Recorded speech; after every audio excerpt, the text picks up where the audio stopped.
Thank you.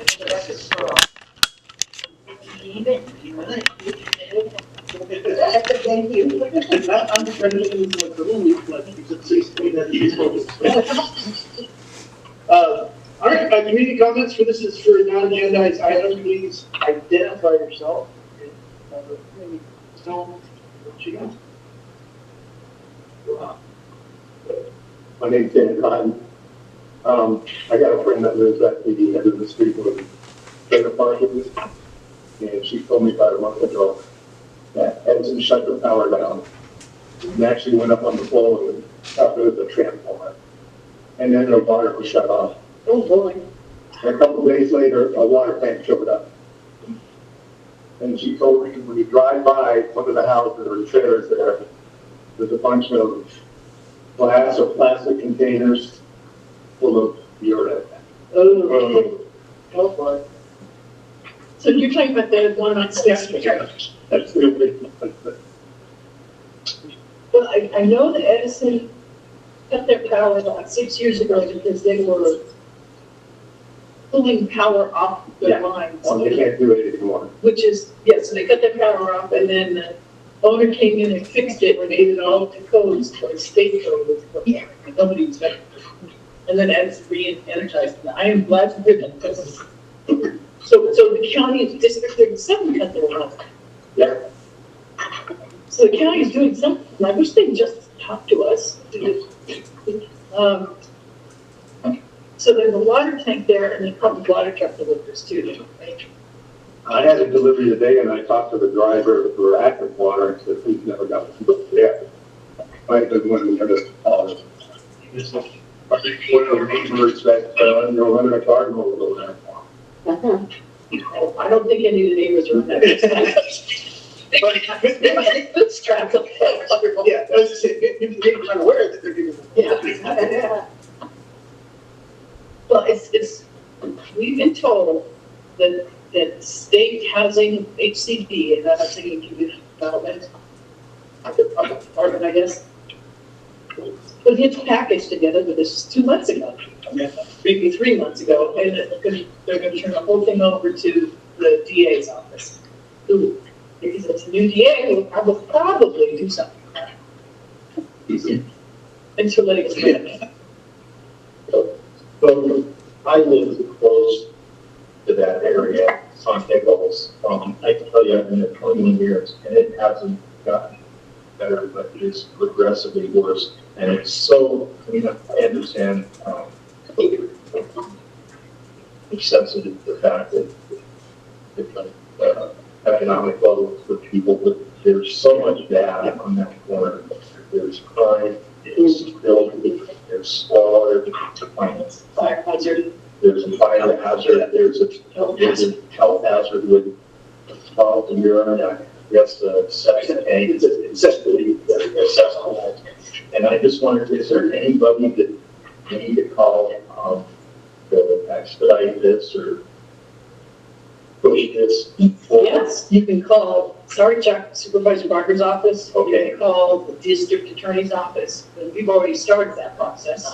You have? Well, yeah, but it's always, voices amplify, our voices strengthen.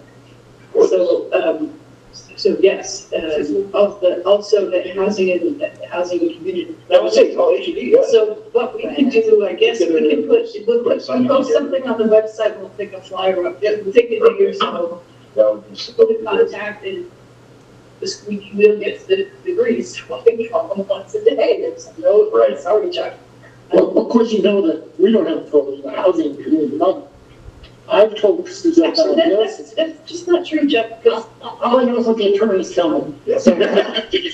So Suzette validates, I told her office about it. I think there's some manner of aware of it. She lives a mile away, so she could care. I've asked them if they have to work at expedited HCB's activity. well, so the county did get a court judgment saying, ordering them to shut down, and I understand. Well, ordering them to get a pliable condition. No, apply within 60 days, that's condition 1, or within 60 days, or by other exact wording, start shutting it down.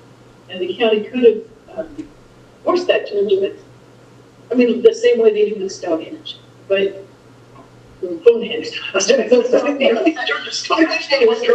We can communicate with Stonehenge. I mean, we can communicate with Stonehenge, but mine seems to be back down. Yeah, no, well, And yeah. now, supposedly he doesn't own it, but still under his name on this book. Right. Well, they can say all they want, but if it isn't filed at the recorder's office, then they're still the owner of record. And they were the ones against whom the judge on these issues. And the county did a great job. I mean, that was like, So the EPA. yes. I know that I sent something in, but it The citizens organization that acted when the EPA and they wanted to sue them under the Safe Drinking Water Act, they're successful. That got EPA lit up, and the EPA, most of the time, and this is something going on right now in Hawaii, most of the time when the EPA goes after you for cesspools, especially violations of the SW, the Safe Drinking Water, it's even, okay? The property owners comply. So there's only one case, because I was in communication with the EPA lawyer, with the one case where the person didn't comply, but they still were able to be effective against them, and we can post that case too, so you can read out that process you have to do. But I think that EPA is talking to ACP, is talking to county, is talking to health. They're just doing all that because they're not ready to find one. But we'll post that, yeah, we can put together about that. Jimmy, what's your name? I'm sorry. Tim, first name Tim, last name, but I'll spell it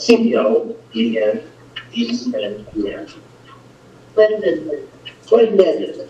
Splendid. Thank you. Okay, I realize that we're all talking about the same place, the trailer park, but I've lived here 40 years and it was not improved. And it's right by the community club where we hold public events, with children and everything. There's no need to go on and on, because we all know it. I just don't understand why nothing happens. If my septic tank overflows, they'd be on me in a second. Yeah. But I have two other things to bring up. I would like to know if you guys know what building project is going to happen opposite the entrance to Fox Feed there on the left. They already have a big storage container. They've got loads of gravel. They've got tools. Anybody know? We sent an email to the county, the board to our resident who's concerned about that. So when that happens, we send it, give the information to regional planning and usually public works, because we asked if there was a grading plan or if there was a site plan, and there was none. So we see all the site plans come through on Amazon. So my understanding is there's an NOB on that property. There's a violation on that property from regional planning, which is kind of like a, hey, don't do that. Well, they're progressing. Here's the other thing. I just saw an Energon, and I was just looking at it. It looks like a subdivision application has been submitted for that property. So I haven't had it. I know it's industrially zoned. It's really weird. But under the Subdivision Map Act, you cannot lease. You can't lease a part of your property for any use, even if it's commercial or industrial. It's zoned commercial, right? No, I think it's zoned industrial, which is worse. Well, actually. Well, and the other location, the other location is right in front of Active Faith Bible on Soledad. The entire lot of the church there has been stripped of the olive. There's big piles of bricks. Oh, no, I didn't know about that. So we will turn that one over. So is it across from Santiago? No, it's on Soledad. On Soledad. From the post office going towards La Cabana. Yeah. It's right exactly in front of Active Faith Bible. And the trailer park there. But is it on the same side? Same side.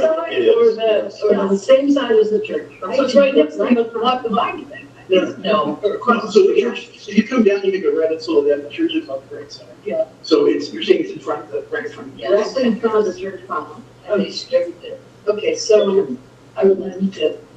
So, and it's been strict. All sanitation, Jennifer is left, but everything else is big piles of garbage. This year, okay. Before I forget, the thing about active faith, we need people from active faith Bible to contact the cannabis office, because under the maps that were released, and for which we just finished scoping comments on Friday, they show that there's no schools or church, well, churches. We're gonna get sensitive. Well, they're narrow definition sensitive, yeah, so there's, but as I understand the active faith Bible application of CUP, was there's going to be, the school there, the plan is for school, with play yards and everything, is that not right? So, the cannabis people need to know that that's in mapped areas, and that they won't allow cannabis businesses. So, if you know people in that church, I do, okay, please let them know. I know, they can just email us and we'll tell them everything, so.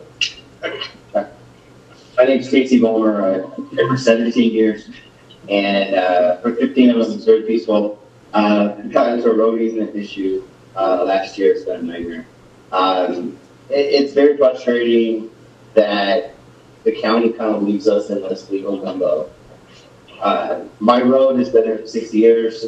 32 years ago, we offered dedication. They won't accept it until we subdivide the road by it. I understand it's not fiscally reasonable to put in county roads there. I don't really want it because they're going to take a lot more of my area than the first. But something that can be enforced by people and ensure that we can get to a progress. Well, so here's what's frustrating for me.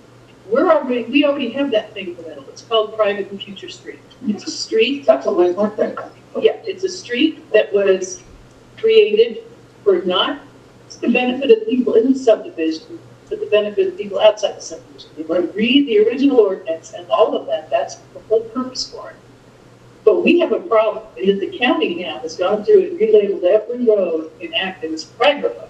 Mm-hmm. And it's not a private road. And in fact, there is an ordinance pending. They put it on hold now because we really had a problem with it. They were going to eliminate the entire term private future street. And I think it's in the subdivision code, the 10-21. And I had a long conversation with Anish, and I said, you can't do that. That will, if you eliminate the private future street thing, which if you look on the maps, they say private future street, so it won't even make sense because the whole world in Acton is private future street. So we'd have, if the county does what it's proposed to do, we've seen the legislation, it's going to make the situation much, much worse. Okay. So we're trying to, so the private future streets are exactly that. And there was, whenever you did a private future street, you had to offer public use until it's accepted. Yeah. And that's usually it's either on the tract map or the parcel map itself, or it's as a separate instrument. And so, and when we had regional plan here, when they wanted to pass another ordinance that required you, if you wanted to build your house, you had to prove you had access rights all the way to the street, except for they were with Gary Fountain, who was a very smart man, really sharp guy with regional planning, stood here in this room saying, "You guys don't have to worry about it. 90% of the lots here." Probably at least 90% have these easements. They're just, they might be buried at 80 years old. And to find them, you need to do a title report on other people's property, not on your property. Right. And so, so it's always possible to do it, and eventually able to do, but it was just going to be very burdensome. I have helped. There's going on right now in Angeles Forest Highway, same thing. Somebody just came a couple of years ago, Mary Street, forecast. But one thing I do want you to know, just because you prepared your road and it's county standards and the lots are less than 5 acres, the county still won't accept it. The county still hasn't accepted any of the roads in the forecast. You know where that is. Mm-hmm. Even though those are perfectly fine roads, right? So it's just don't, even if you made your road the way the county wants you to, they still wouldn't take it. No, I don't plan to. But it's complicated because like ours, you know, it took a lot of and even lawyers don't understand legal descriptions of rural properties or how these things are really old. The one that was granted in '93 for me, actually, it was an open grant to anyone who owns land in LA County, but you have to formally accept it. And the previous owner didn't do that for one. And the title company. No, you never have to formally accept. No, it's written in there. You have to do that. So, well, because I don't know why. if you send, you want to send your documents down, so we can take a look at it. We're not lawyers. No. But that's a problem. The problem really needs to be addressed by the help from surveyors, sometimes civil engineers, but most civil engineers now are not licensed. They have to get a separate license for surveying. That's a whole other thing. But anyway, but most surveyors won't stick their neck out like that. So yeah, they just won't. Lawyers will because they like to fight, right? Not surveyors. So, yeah, exactly. And they're few and far between. But if you send the documents and take a look at it, I've tried to help people with the situation, and usually come out okay. Like people made it up there. Is this something that, I mean, I don't know if I can get my neighbors to do it, but that forming an HOA, you know, like, just so everybody grants the ownership of the land. That's a lawyer question. I'm not a lawyer, I'm sorry. I was curious if people do that. But, you don't even have to do that. If all your neighbors are willing to do that, just have them write it, and you can. It was great for 15 years. But then someone new from the city moves in with totally different ideas. They're not rural people, and they want to change everything, and they want everyone around them. Oh, I know, people like that say they're off, but I can't blame the county for not wanting to get involved. Yeah. Because it's not their road. And there are some dirt roads in Acton that the county maintains, and is their road, but there are very few of them. So, but when people behave badly, sometimes you have to band together. And I sit there and I explain to people, like, your house exists because the person next to you granted rights and the person next to them. Yeah. So, you can't, but you always win those cases in court, always. Yeah. So, and that's the one comfort I can offer. Yeah. And then once it's done, and it's done for everybody. So, yeah. But sometimes though, I remember once there was somebody I was working with, and they had a stack of, they pulled every document on in that whole section, which is a mile by mile, about this high, and there's at least 4 easements in it, 4 across this person's property, they're chain locked, right? Right. So, and it costs you a fortune, okay? Yeah. Just so you know. You just gotta pony up and. But if you're able to show them the easements. 3 years in sometimes you don't court. have to. Yeah. The other 2 people, they haven't had to pony up. Other people have. The nightmare in the meantime is obstacles, speed bumps, some half-leaning gate, blocking half the road, and just very unneighborly stuff that makes us just miserable. It's really disappointing when people behave badly. Yeah. And more people are behaving badly today. Yeah. Sorry. Thank you. Yeah. Well, if you don't mind sending the information, we'll take a look at it. So. I'm going back to the community center. Yeah. Calvin Oglesby. I'm the president of the community center. So the power's been off over there for 2 years. It just happened. Really? Not this and that. The water's been off for over a year.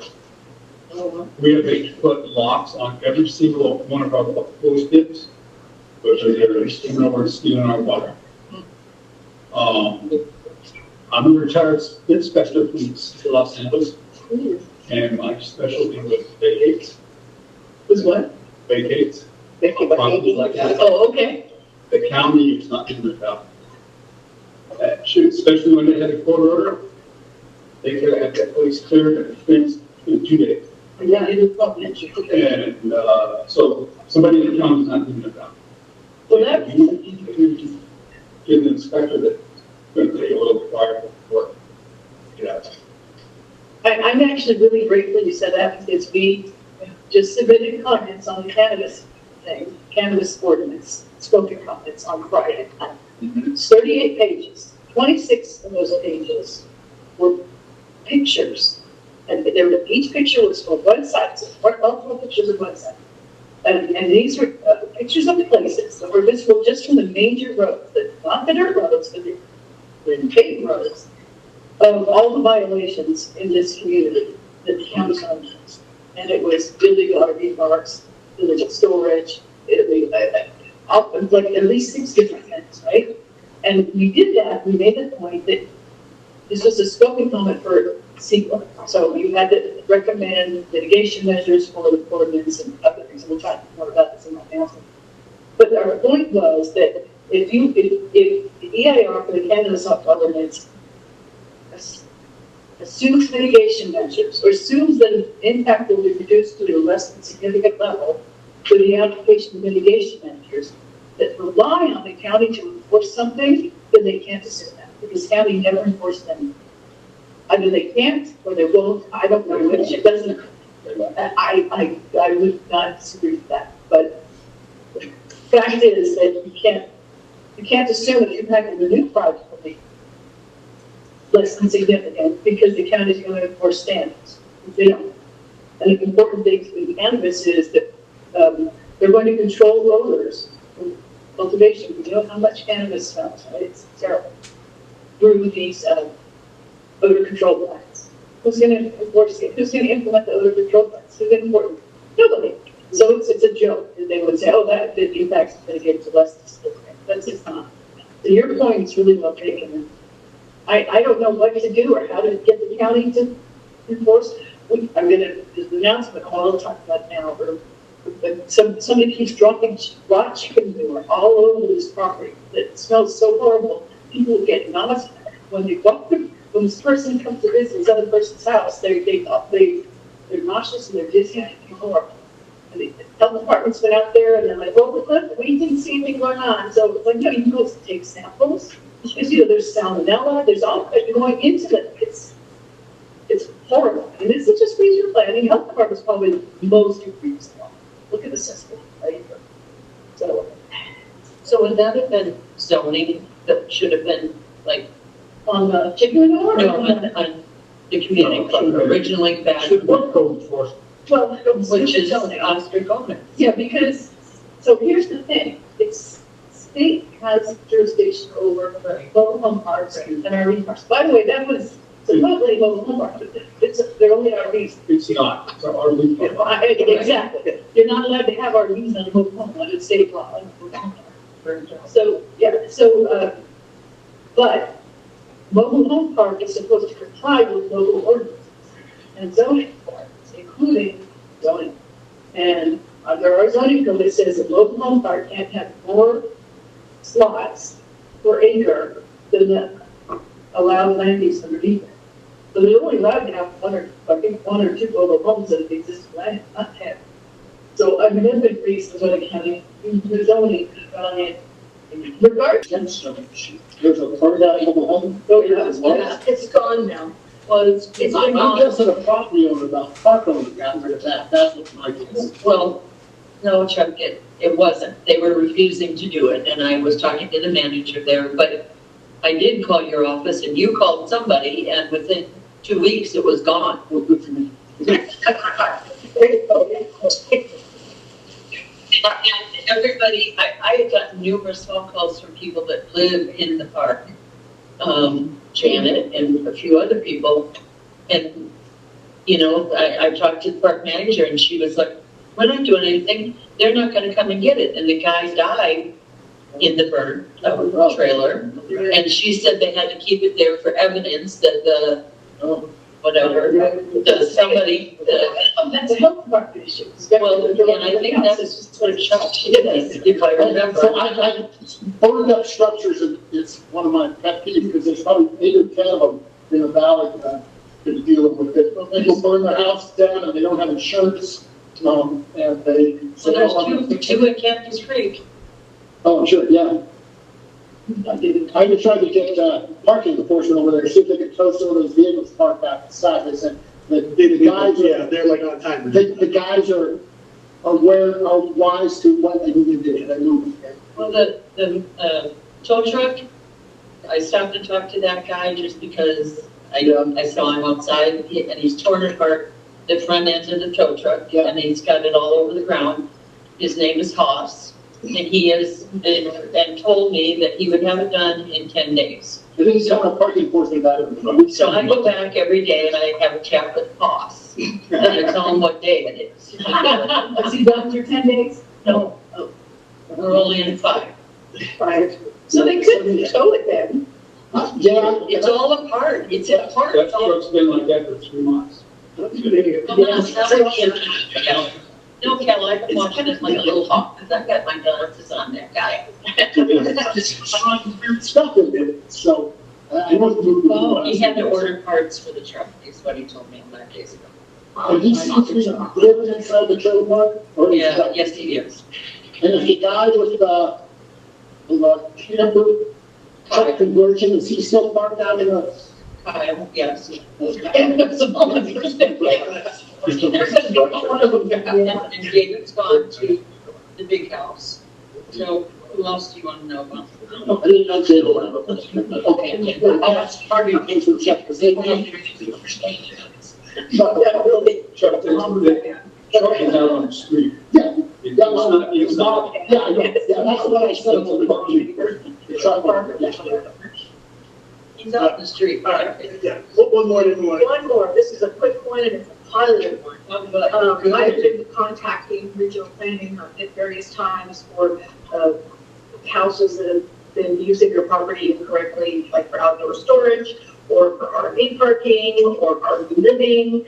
And I've spoken several times with Tina Carlon and Daniel Berger, and Daniel Berger made me aware, which this is wonderful, that he had written some sort of a guidebook that's at regional planning, that's available, and it outlines what can be done with different, like you can walk in and pick up this pamphlet, and it, like the homeowners knew the area, and they had A2, and they had grand dreams about having a party venue on their property. This brochure would basically tell them that no.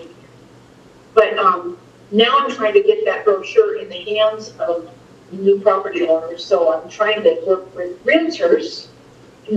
I'm not, no, but I mean, I'm reaching out to like, I have a friend that's a realtor out here, and I'm going to see if maybe she would be willing to make new buyers aware that this brochure exists. Yeah. Do you have a copy? I don't have one, no. I'll send it to you guys. You have one? I have a PDF. We can put it on It's the a regional planning.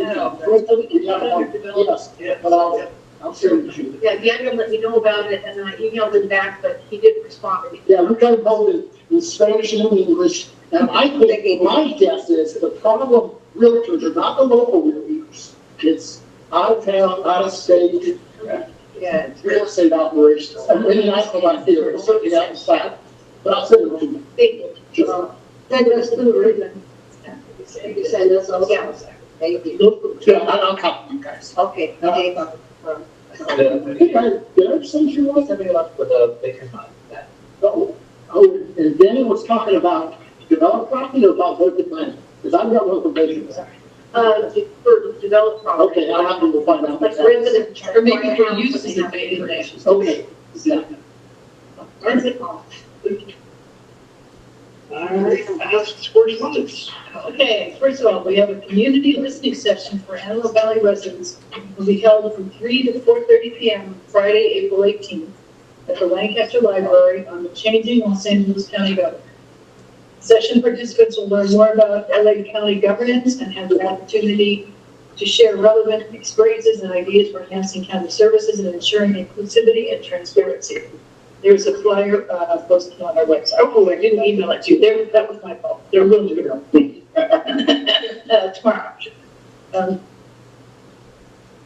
We got an email back. We need to narrow down the date for the meeting with county staff regarding the county energy policy. The April 22nd at 11 a.m. is the choice, and April 30th at 4 p.m.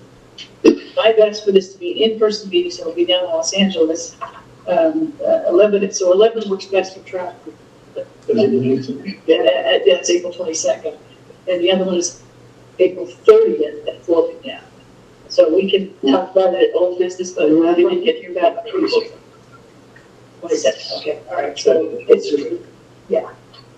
See, we received a follow-up email from the resident a resident who was so severely affected by the disposal of raw chicken manure in our neighboring property.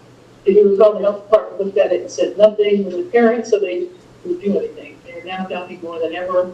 The resident said every person in the business gets nauseated, has headaches, nobody can go outside for more than a minute. The workers have their noses and mouths covered as the workers dumping the stuff. Because the disgusting rats, she said, these are disgusting rancid and foul. This is fair. So I told her that we would review our efforts, and I mentioned it tonight. I don't know if she's here, but anyway, the council has been sent an invitation to an Ivy High School information night on April 14th at 5 p.m. I'm not able to attend, but it's able to attend. No, and we'll get back to that. They asked for an RSVP. The Chief Sustainability Office is holding virtual workshop opportunities for those who could not participate in the in-person workshop 2 weeks ago. That's very good. So, because all of the workshops are down in downtown Atlanta, so, and they were all day or not. They were like all morning or all afternoon. So it was a part of everything we could get to. So they are scheduled for Tuesday, April 22nd, 2 to 3. So they're virtual, so everybody can attend. And Monday, April 28th, from noon to 1. They want you to register and participate. They didn't send a flyer. I didn't see a flyer on it. So if they did, I missed it. I'll send it to you. But if you're interested, email the town council and we'll forward you the information to register. The LA County Water Plan Regional Task Force, LA County Water Plan Regional Water Reliability Task Force is having a meeting on April 28th at 10 noon. They were supposed to have a meeting in February, but it was late January, I can't remember, but it was canceled because of the fires. So it's back on now. So county with the water plan implementation, they've come up with 4 or 5 task forces. This is the task force that this regional water reliability task force of the water is going to be looking at implementing the component of the water plan that would most affect our community, namely taking water from one place that has water and sending it to places that don't. And we're not one of the ones that don't. We're one of the ones that do. So anyway, so it's a really critical meeting. So the Acton Town Council is a member of that task force. So it would be great if you come. I don't think you have to register for it. I'm planning on going, but it's just the invitation came in. See, thanks. April 28th. April 28th from 10 to 30. Cannabis public comments were submitted on Friday. And DCBA did not consult with the Sheriff's Department before issuing the notice of preparation or the initial study. The initial study concluded that there would be no impacts to public services or safety or sheriff's response or anything. And it's just shocking.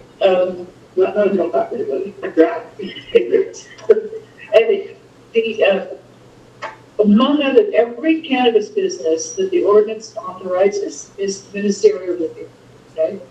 Including some extraction industrial operations on F1 land in high fire hazard, which is shocking. We pointed out, so I'm going to just quickly mention a few items that we pointed out in our comments that, these extraction things, well, it's not uncommon. We cited one just exploded in Maryland a year ago, a month ago. The mass play. I don't know why it happened, but fortunately they weren't in high fire hazard. We also pointed out that for this cannabis, they're doing something called a programmatic EIR, which means they're looking at a big 50,000-foot view of the project. And under CEQA, if you do a program EIR, you can only do a program EIR if all of the things that happen afterwards are subject to some sort of environmental review. They look at environment. It might still be considered, it's categorically exempt from CEQA or something, but there's still environmental review. But since everything is being approved, the ordinance is ministerial, it will never undergo environmental review. So you're barred by the CEQA statute from using a programmatic EIR to approve an ordinance in which everything is ministerial. So we pointed that out. That's not even fun. And then also what I mentioned about the impacts mitigation. And let's see, so one of the things we need to talk about is maybe start posting some letters on our website to people for reading them, but we're talking about that in the whole business. And that's it for announcements, unless I missed something.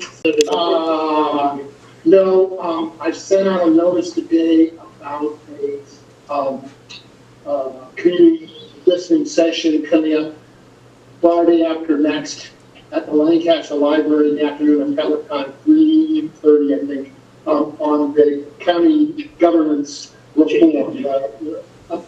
This actually predated Measure G, but they're taking people's comments on the changing county government, which of course will give us 9 members of the board of supervisors in 2028. No, a county chief executive officer elected by the voters in 2028, and in 2032, 9 members of the board of supervisors. Oh, so the purpose, because I made that announcement, I didn't realize it was, I thought it was just to talk about generally. It is just generally. Oh, okay. It is just generally, and so there's an in-person one in Lancaster, and then there'll be a virtual one coming up in April. I think there's 2 of those. Okay. I don't see anybody from any other representative. So, all right, Jim, you're up. All right. So start with a couple of upcoming programs that I've got coming up. Thursday, April 10th, that's this week. We are having a literary peeps diorama program. Literary what? Peeps. You know, so the whole thing is, it's for everybody. Come in and create a diorama using peeps. Basically, your favorite book. Philip of Waterloo, as connected by. They put my children's library to put together Jurassic Peep. Because they may not be a peep in a dinosaur's mouth. I'm just saying. So that's gonna be a lot of fun. And then there's going to be that's Thursday. Thursday at 3:30. You can actually make your own and bring it in later. They're going to be put around the library over the next few weeks. People get to vote on them. It's very fun. We'll have like a little swag bag or something to give them. But it should be a lot of fun. I know Deanna, our children's library, is really looking forward to it.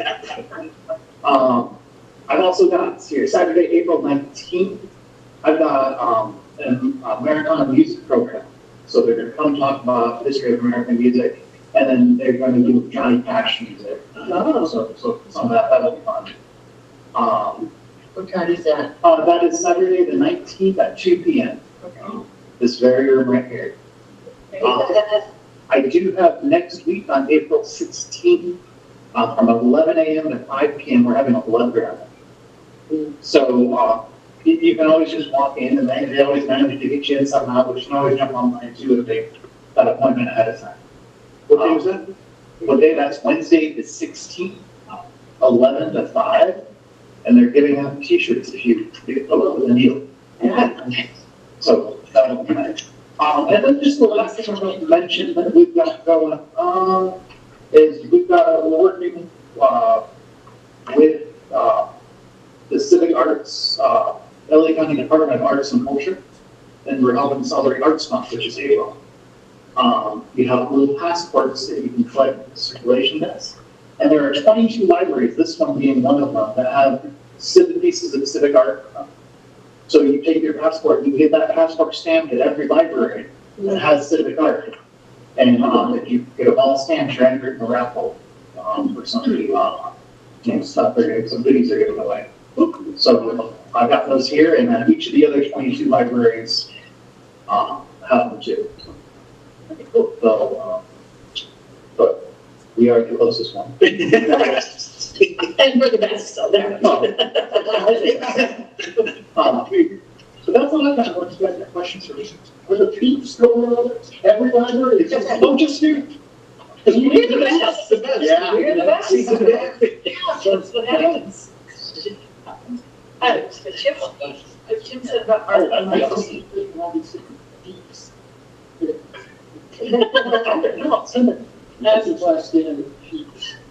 bet you there was an event, we went in minutes on the county's doing an art thing where you should be on the art council, and I meant to turn it into an announcement, but I forwarded it to Chris Winslow.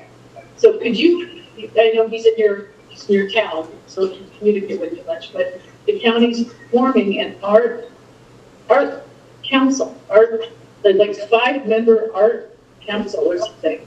Well, we, on the Lancaster, they have their own art. Oh, I don't know. So I thought Chris would be so awesome in so many ways. So if you talk to him, I did forward it to him today, and then I forgot to do an announcement. But Paid artist council. yeah, it's a paid artist council. Yeah, so A group of artists selected to provide recommendations to help see future Los Angeles County public art policy and process better. it's right up his alley. He's like so on, so generous. We were always throughout the Allen Valley and those. Yeah, so he's got a really good CV for this, I think. So anyway, but he's not very happy with the county, so maybe that's not but I don't know. Yeah, we just have to do it to continue. Exactly, and I think it's awesome the county's doing this. It's, you know, So especially if, you know, the voice, like, it's one thing that Yes. people may figure, I think, but this is like a legit, like, hey, I want you to, yes. So please, if you talk to him, share that. John, you know how so we got a message from the George announcing the 2025 congressional art competition. Oh, we didn't get that. We usually, you know what? Last year, Acton High School gal won that. Right, they're going to Washington, yeah. present in the Capitol. Yeah, it's so with Congressman Garcia, our local gal won that. Wow. So would you mind forwarding that? Because normally Congressman Garcia would send that to us, but I guess you would really forward it. Yeah, so, and I will contact his office and ask him to please let us know about those things, because we are on the map for that. We're pretty dang good. We have a lot of talents now. Do you mind forwarding that to the town council? I appreciate that. And then I'll send it to the school Send it district directly to and you. the principal and everything. So, yeah. Cool. We got talent. That's oh, great. Cool, all right. Deputy Martinez, I think you're on. Yeah. Hey, everybody. So I have not the full stats yet because she hasn't had a chance to update them. So this is still like just March.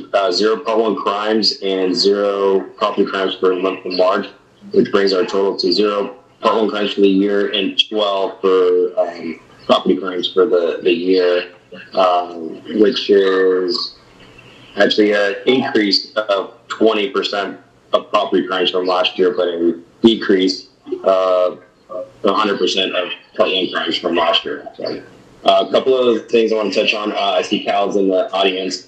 After our meeting for the 4th of July stuff, I went down to the trailer park and advised all the residents there that if they were caught on the property, they would be trespassed. So they've been officially trespassed on body cam and everything like that. Their vehicles, Haas's vehicles, were cited for the registration, but they weren't towed because he's there and the tow company won't tow him if he's there. But he was cited for him. He did say that he did find a new place because of all the pressure that he's getting from everybody. He does have some means because he's buying and selling vehicles, so compared to some of the other people there. So it sounds like he is going to be out in the 10-day timeline. He told me something similar that he told you. And another note for kind of like start getting the word out there. I know it's on Facebook. Tammy put it on Facebook about the water for the upcoming 4th of July parade. I know like a lot of people are upset about that. Balloons traditionally have not been used anyways for the cleanup, and it's like anything else, like a couple bad apples, and it ruins it for everybody else. And so last year we had some kids that semi-froze some water balloons and threw it at some of the deputies.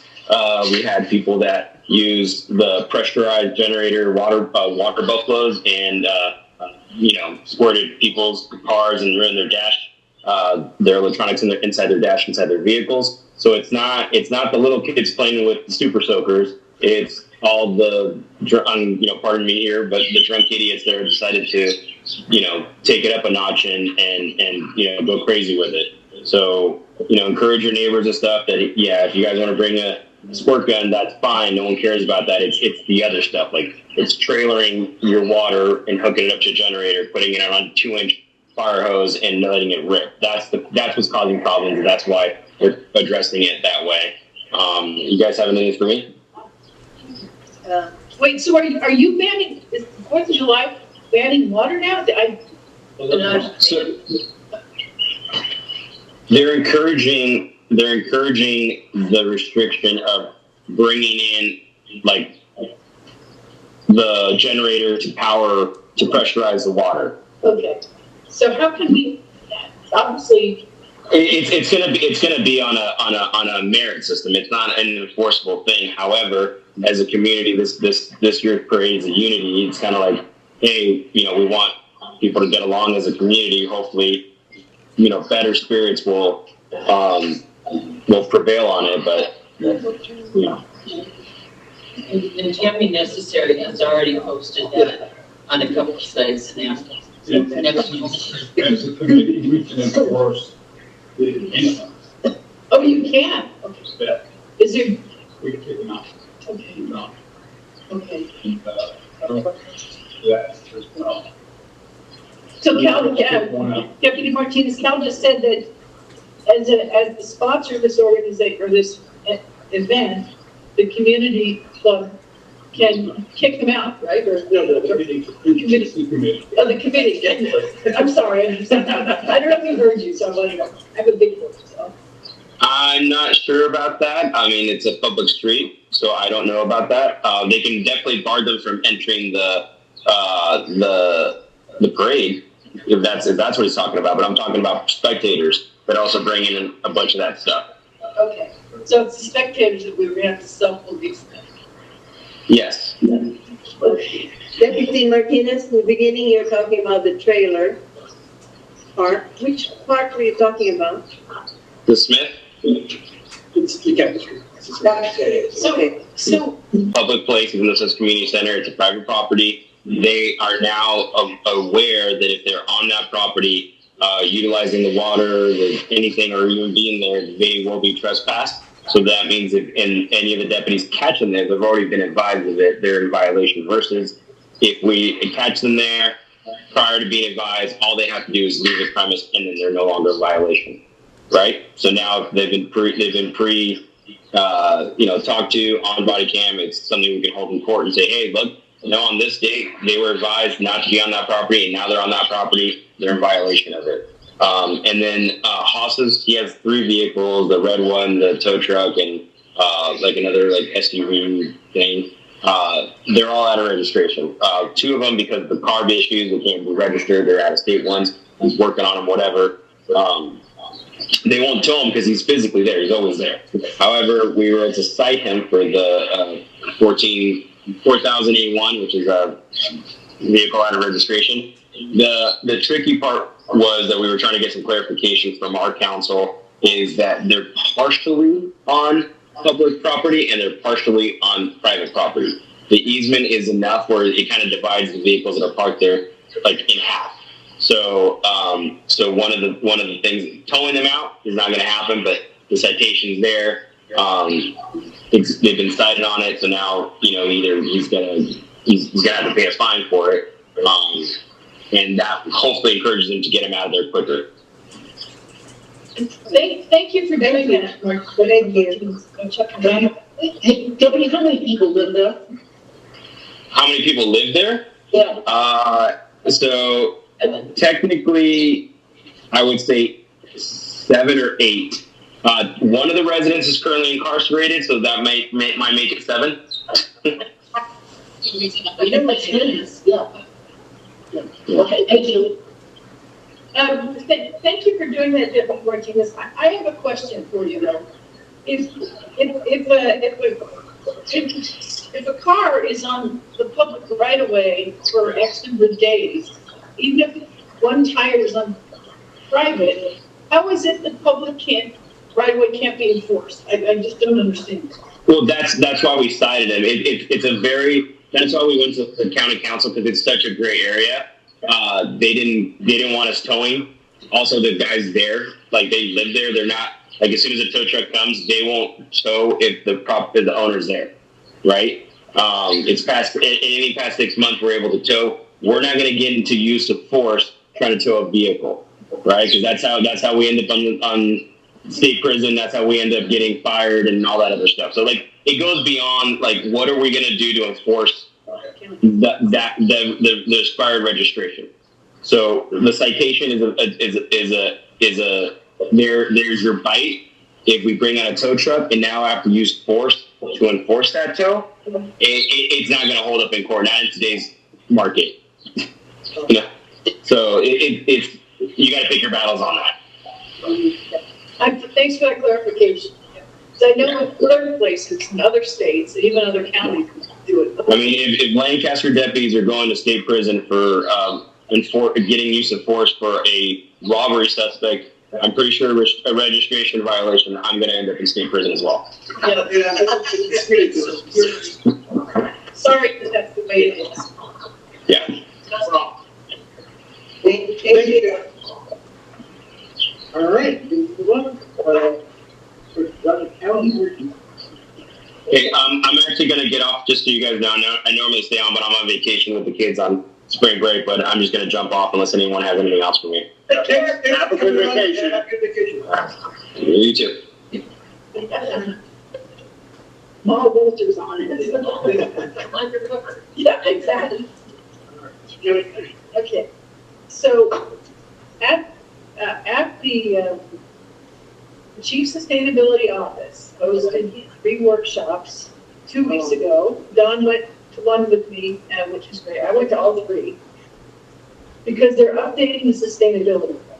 And I zeroed in on energy, all of the activities happening with energy and waste disposal. That mainly the focus. And because the mindset is that they just want green energy and they're not doing, and I said this, you're not doing the hard work of thinking about what the best way is to get this green energy among business. So at the end of the 3rd day, I went up to Rita Campbell, who is the Chief Sustainability Officer for the county, so she's the head of the Chief Sustainability Office. And she's an awesome lady, and you met her.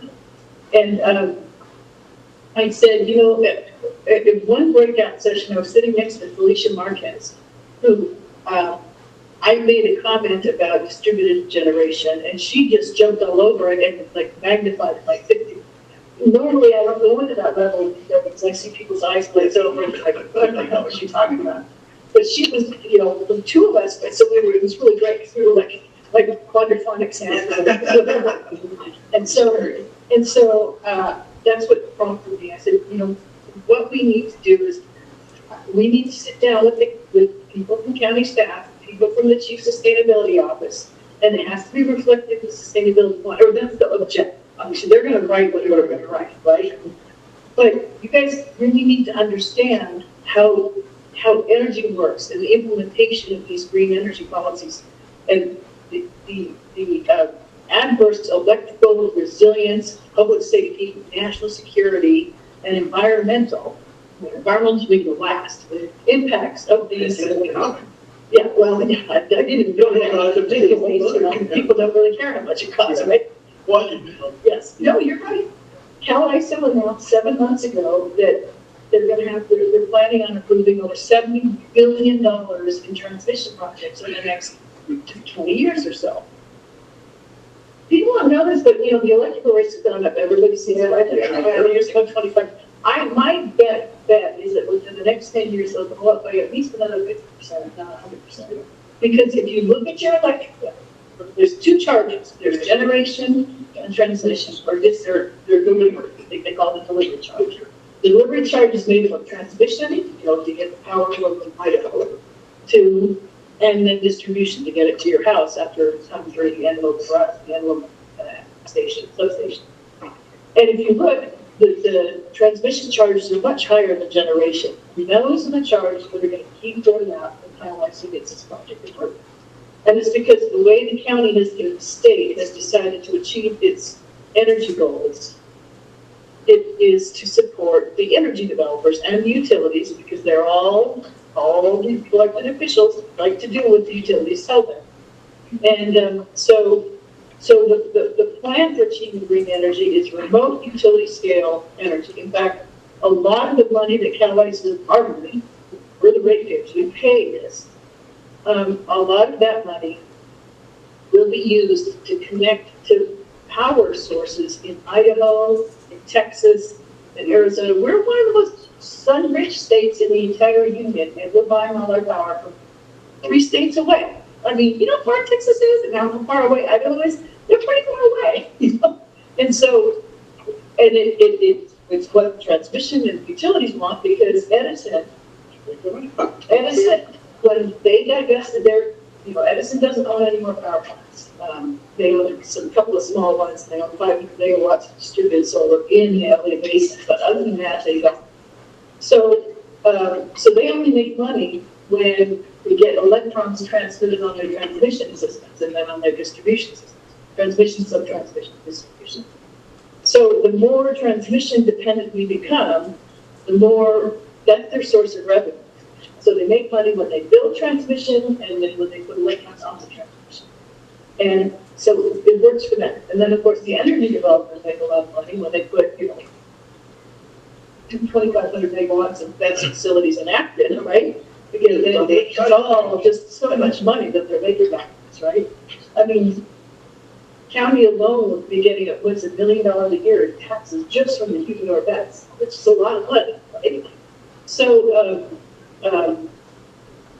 but there are alternatives. Oh, and I will say this, and I'm not going to go into much detail, but when you make your electricity sources, when you make your residents and businesses dependent on electricity that comes from 2,000 miles away, that means all of the energy becomes focused into very few, what I call energy nodes, transmission substations, whatever you want to call them. And those are very vulnerable to the terrorist attack. And you can take out a substation. Or natural disaster. Well, that's true too. The basin is, what, 3 miles from the cemetery. But I mean, all of them, you could have, let's say Texas has a big thing and things up the grid, and that's not only now here, now it's susceptible to what's happening thousands of miles away. Oh, exactly. But people don't seem to understand, you can actually take out the Vincent substation for 6 months with a regiment. And that's not a lot. And so a coordinated attack on, and I can name what those 5 substations were, and if that were to happen, urban LA would not have power for 6 months. They don't get the shoe. 6 months. Just cyber. What? Did you hear this? Well, that's true too. Cyber. Yeah. But even knuckle draggers who don't have a working computer can take out the substation. So I said, you know, and then of course, if we had distribution generation in the, if you make the energy clear, you use it, and there's no reason not to. The EIR that was issued by the Public Utilities Commission for the Sunrise project in San Diego said that we don't need this big transmission because there's way more than we need just in warehouse roof space to make the energy, because it's solar, it's all connected to solar, right? And then if you put the batteries, the storage in the road distributed, it's not as dangerous as if a whole like this one blows out, right? It's just, you know, like in my garage, I have 2 smaller ones. If they go, and they might go, I get that. They're not going to kill me, right? Because they're in my garage. So my house burns down, but I'm not going to be dead.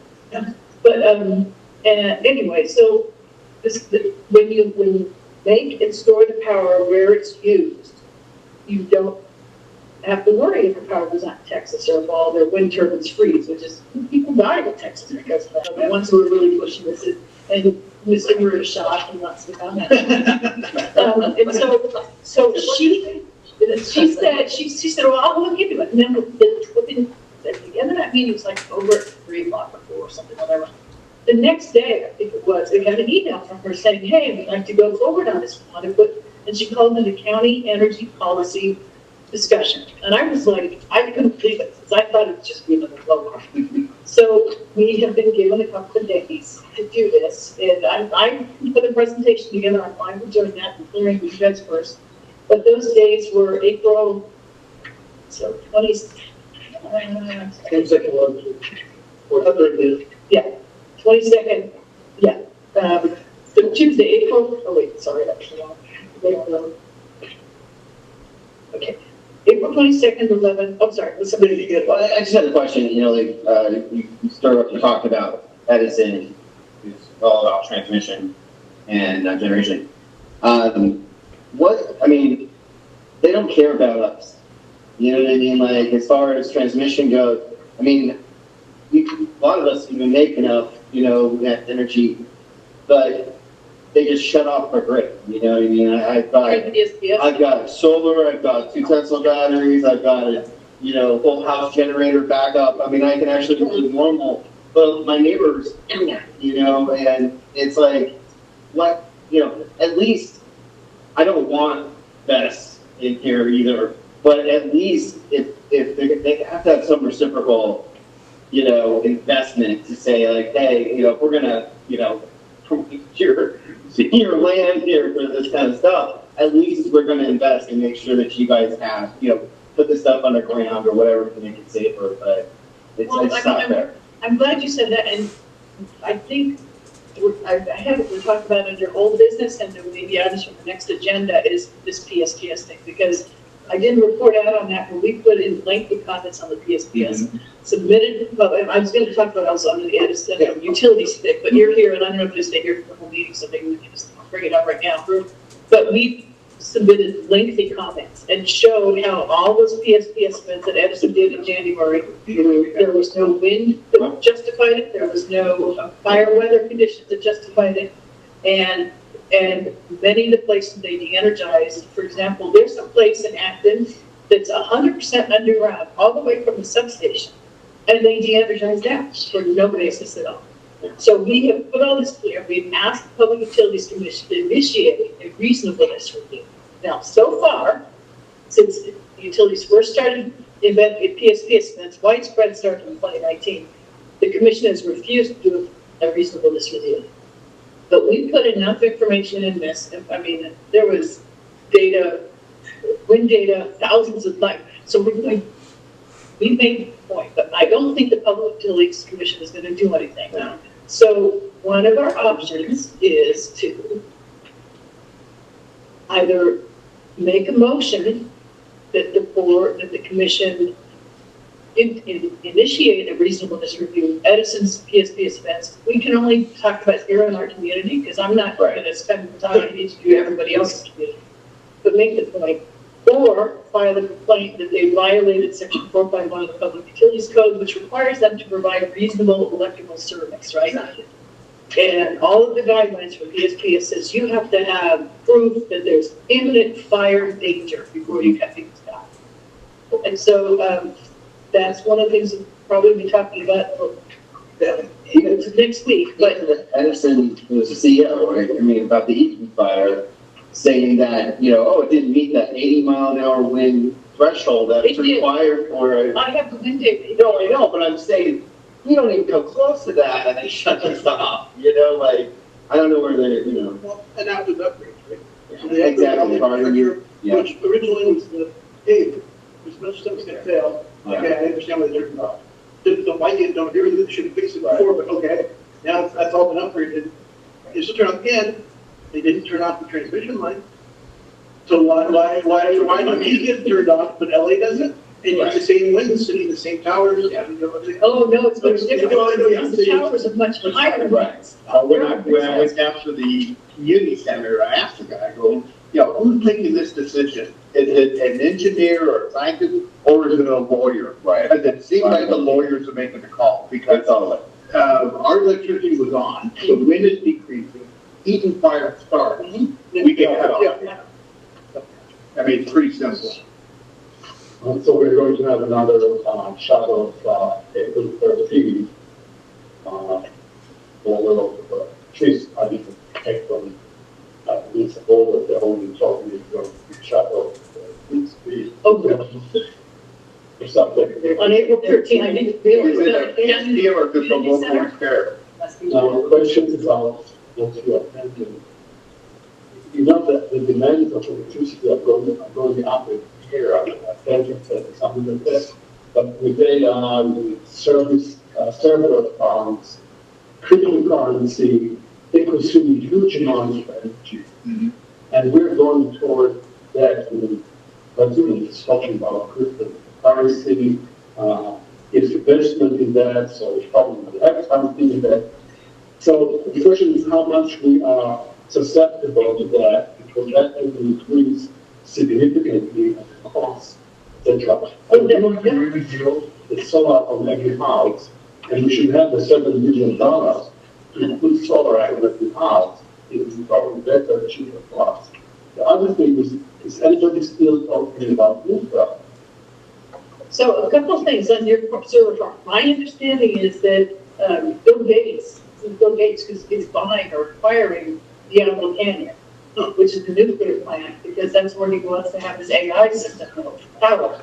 So, I wouldn't comment on that. But you're right, the whole thing is, there's a lot more power demand, and it's going to make the situation worse, especially if we stay in this paradigm wherein our energy comes from far away. It's just, It all affects our cars, it's like, you couldn't even keep up with air conditioners in the summertime, when everybody's fast charging their cars in their garage. The only thing I have to I'm not going to discuss it, Jackie.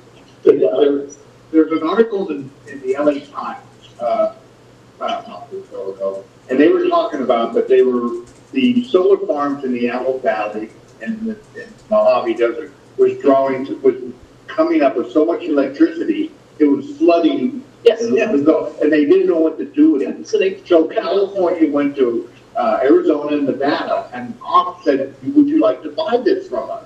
They said, no, we generated our own. So California turned around and said, okay, we'll pay you to take this electricity because we have nowhere to store it. And then we're turning around and going to be charging us more to bring in electricity from Idaho while we're selling electricity in Arizona. but your point is even more powerful. This is something we need to talk to about this county, is because when you put BESS here in Acton or near those solar farms, okay, to store it so that you don't have to find a place for it, or they do something called curtailment. They just disconnect the generation from the grid. When you do that, okay, so when in the morning, or even at 2 o'clock in the afternoon, when there's still not a lot of demand on the system, so all the generation that's being made is going to go into the batteries, okay? But then about 4 o'clock, the solar's still generating, especially in the summer, and the transmission lines are congested down to LA, right? Because all the power's got to come through these teeny little wires, right? And all of it comes through Acton. All of it comes through Acton. So what happens is that when the peak happens, when peak demand happens, when LA turns on its air conditioning and everything else, a big, what they call induced flow, power flow, the lines suddenly pull more energy. So they're going to pull in more energy from the solar farms, which are still producing a lot at 4 in the afternoon. And then they're going to start pulling from the batteries. So the batteries are going to be putting power on the transmission line at a time when the lines are already congested from they're already maxed out, right? So that's why you never put the batteries up there. You never put them in active. What you do is you put them in the load, distributed throughout the load pocket, so that at 10 in the morning, when the solar farms are pumping out lots of energy, nobody's using it, all of the batteries flowing on the transmission lines, because they're flat, they're empty. There's no congestion. You send it on the transmission lines. You put the 2,500 megawatts in the load, distributed throughout the 1,000 square foot, the 1,000-mile area, And then when those batteries, when people come home and turn their air conditioning on at 4 or 5 o'clock, it pulls from the batteries. And you reduce congestion. One of our biggest, it's not probably a problem now because they have the solar in, but our school districts are paying, if you buy 1 kilowatt hour during congestion peak hours, your bill goes up by thousands with an S of dollars. So if you can avoid pulling from the grid during peak times, the way you do that is you put the storage in the load, you reduce congestion, you reduce cost, you reduce wildfire risks, because you've got the batteries are distributed throughout the whole area. Yeah. So your point is really well taken, and that's all part of the paradigm. I mean, But you're missing the point is you're not building up Southern California's property. Or humidors, Yeah. or this and so. So just back on to this. Yeah, so that's these two things we've been talking about, so. Okay, so, do we want, April 24th, 22nd, 11 a.m. and then April 30th, yeah, 11 a.m. also. Well, yeah, we have no, to choose. yeah, we wanted to, The 22nd is better for Jeremiah. yeah, go with the, When we need to. Yeah, you need to do Jeremiah. I can't do that. Oh, I can't. Oh, okay. So I won't even be here. I'm in the air. Okay. How about you, Don? Are you? Maybe still. On both the days? No, I'll be on the 30th. Oh, so you couldn't make it on 30. I could make it on 30th, I can't make it on 27th. I'll be explaining tariffs. So, I'll let you know, Jack. well, okay. Well, I told me I'd get back to her tomorrow, so. About tomorrow? Yes. On my calendar. Don and Kelly can make it on the 30th, but Jeremiah can, and I think it's, Yes, that's right. well, yeah. Well, how about, and I'll either day, I'll do the 27th, I'd like Jeremiah to be there, but. okay, then we'll open public proceeding with public utility, with Edison and the Public Utilities Commission. We agreed a few years ago to consider going through the ADR process, the commission's alternative dispute resolution process. There were lots of meetings with Edison's attorneys, town council, and an administrative law judge, or two, actually, from the Public Utilities Commission. And we've narrowed it down to an agreement now. So Edison has asked for, and we reluctantly eventually agreed, that the terms of the settlement agreement would remain confidential. But the existence of the settlement agreement cannot be confidential. So that's, we have to meet to vote to whether or not to agree. So, but here's the problem I have. I can't submit it to you guys electronically, because if we decide not to accept this agreement, then I can't take that back there, okay? So I have printed hard copies, they're numbered, one for each of you. What we need to do is for you guys to not make copies of these. Now, if we agree to do it, then you can. Still shouldn't be electronic, because I want to be careful, because this is a completely confidential document, which means you can't share it with anyone, all right? Okay. But there are terms in here that require Edison to notify us when certain things happen, and for us to, we have a number of opportunities to address Edison and the helicopter use. It'll make sense when we agree this, but please not share this with anybody, because Edison has a lot of lawyers and a lot of money, and if this gets out in the public, their town council is going to find themselves in court, and they'll probably lose. So it's a really risky thing. So if you do not want to review it, let me know. I won't vote if you don't feel like you can be responsible. yeah, I was going to say, like, just so everybody aware too, we had to sign Confidentiality. agreements to begin with, so. Now, all of those are off once we sign this. But a new thing kicks in. We're just, So, or, yeah, potentially. Yeah. So, I mean, I have confidential information from Edison, SSG all the time. But I take care of it. I don't, carry it around in the thumb drive, right? And I don't, I keep everything as hard copies. I don't put it on my computer in case my computer gets stolen. I have them locked up, fireproof safe and all that. So there are ways to do it. But you need to understand the terms, because when they plan to use helicopters, and I don't know if you remember what happened, but it was out there at Bearcat, and they were, for more than a month, they were doing hundreds and hundreds and hundreds of sorties, violating about 6 FAA statutes, regulations. And every single FAA safety recommendation for helicopter operations, as well as a bunch of Edison, their own policies. And if I understand that contractor, Zoo's a contractor, it's no longer working for Edison. So that's good. But this is our opportunity to have a heads up before they do that, control over it. And if we don't think Edison is complying with this agreement, we can take it to court or go to arbitration, again, ourselves.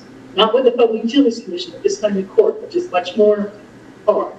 And I do want to say this also, if Edison does something with their helicopters that we perceive violates the utilities code, which is exactly what they did. We argued that they violated section 451, and cited the things, and the court, the judge, the Public Utilities Commission judge said, yeah, they did, right. So that's why this complaint was through. So with that, I have the numbers. What are you wanting us to do? I think what you guys need to go take some time to read this. We won't do it right now, but maybe we could have convene a special meeting within the next 3 days or something or whatever. And you guys need to decide. Okay, so maybe we could schedule something for Thursday or so. It has to be, it's a special meeting, it's not public, because we have to discuss these terms. So is anybody not comfortable with getting one of these? Well, one now, since. Repeat thing? Oh, Jim? No? Oh, Yes. So Jackie, when I was up there watching the helicopters and doing all of that, is that in this somewhere, or am I?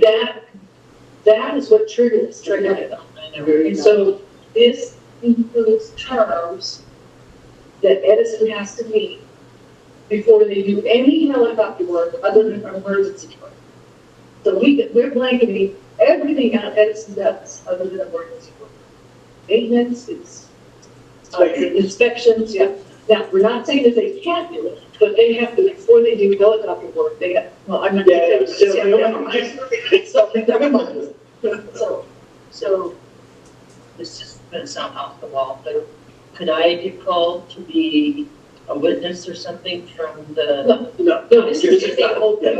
Okay. This is the terms there that if we sign this, and it's only one signature box of yours, then you release all claims to the over. It's all the. But they do all You know, I chase those helicopters. Oh, I'm joking. jumping up. They were landing close, but I just wanted to make sure that Okay. So Jackie did call those. I'm sorry, just relating to this subject, on the 31st of March, I got an email. Yes, Right. That's the one. Yeah, we're going to be. Now, they can do that because we haven't signed it. So, Well, and they can. yeah. They're very tested as to. Oh, and I will, after we meet, I will collect all these back. That's okay. Yeah. And then, Yeah, I got an email also every day the Edison trucks were out there in the morning in our place. Yeah. Which is okay, I'm glad they're inspecting it. So let's. and these will all be turned over to all future councilmen. So Thursday. Real quick, so, yeah, I was just gonna look, so, yeah, Thursday afternoon, okay, Yes, Thursday afternoon. is There's- just so early. I've done well, and like, I just need to be there like 6. oh, like, I'm talking about one. 1 o'clock would work. One on Thursday? One on Thursday. Okay. On the 10th, you mean? Is that, yeah, Yeah. so please read this. Yeah. Before the, Where do we meet at? no, we'll just do video, we do that way we don't have to. Yeah, so, Google, or I'll send it out. Yeah. Yeah, just send the link. Just send the household. It's procedure. Now, there's one section now, we can, that was different from what, so all of the, everything, all the terms are exactly what we agreed to start, the last round of like. The one thing that they added that I was not too sanguine on was item number 10. So everything after item 8 was added, because it's just their language, right? And so, I'm hoping nobody has problems with 1 through 8. Yeah. Because that's what we've been down over the last few years. But after that, then we can have, well, I have no problems with, I mean, I won't have any problems anyway, because we have to agree to this, if otherwise it's not happening. Because I'm fine with whatever people want, because I've got 50 pages of expert witness testimony that will rise for all their FCC, FDA violations, and do everything else, so. Okay. Cool, so, Thursday one, we'll talk about it, just like we're doing, so that way we can come quickly to the decision. Yep. All right, now we So we were asked that the town council join the Center for Biological Diversity, the Ansberg Foundation, Farm Bureau, and like 3 other partners on requesting Public Utilities Commission reconsider a decision they issued in January or February. And one of those partners emailed the town council, who's the Ansberg Foundation, alerting us to AB 941. Okay, and she is very concerned because it's a bill that SDG&E is proposing or sponsoring. I don't know how a private entity can sponsor legislation in the legislature. That's how they look at it. And they really want to push for new transmission lines with minimal environmental impact. So, and she was talking about underground. And when I saw her email, I was thinking, well, in our community, I think we wouldn't have a problem with, or at least I wouldn't have a problem with undergrounding existing 500 kV lines, because we're sitting here screaming at them to de-energize, and I win. Yes. So, and since the corridors are already affected, and you put them underground, then visually they're more appealing. The resources are already affected by the towers themselves, and they're all the shade underground, under the there's everything shaded underneath them anyway, right? The right of way, right? So at first I was like, maybe based on what she said, I was thinking, well, maybe we could sign on to saying, yeah, you shouldn't put new transmission lines in new right of way without CEQA review, but we might not oppose undergrounding existing. But then I read that quote, and it's very different. It's much worse than she was thinking.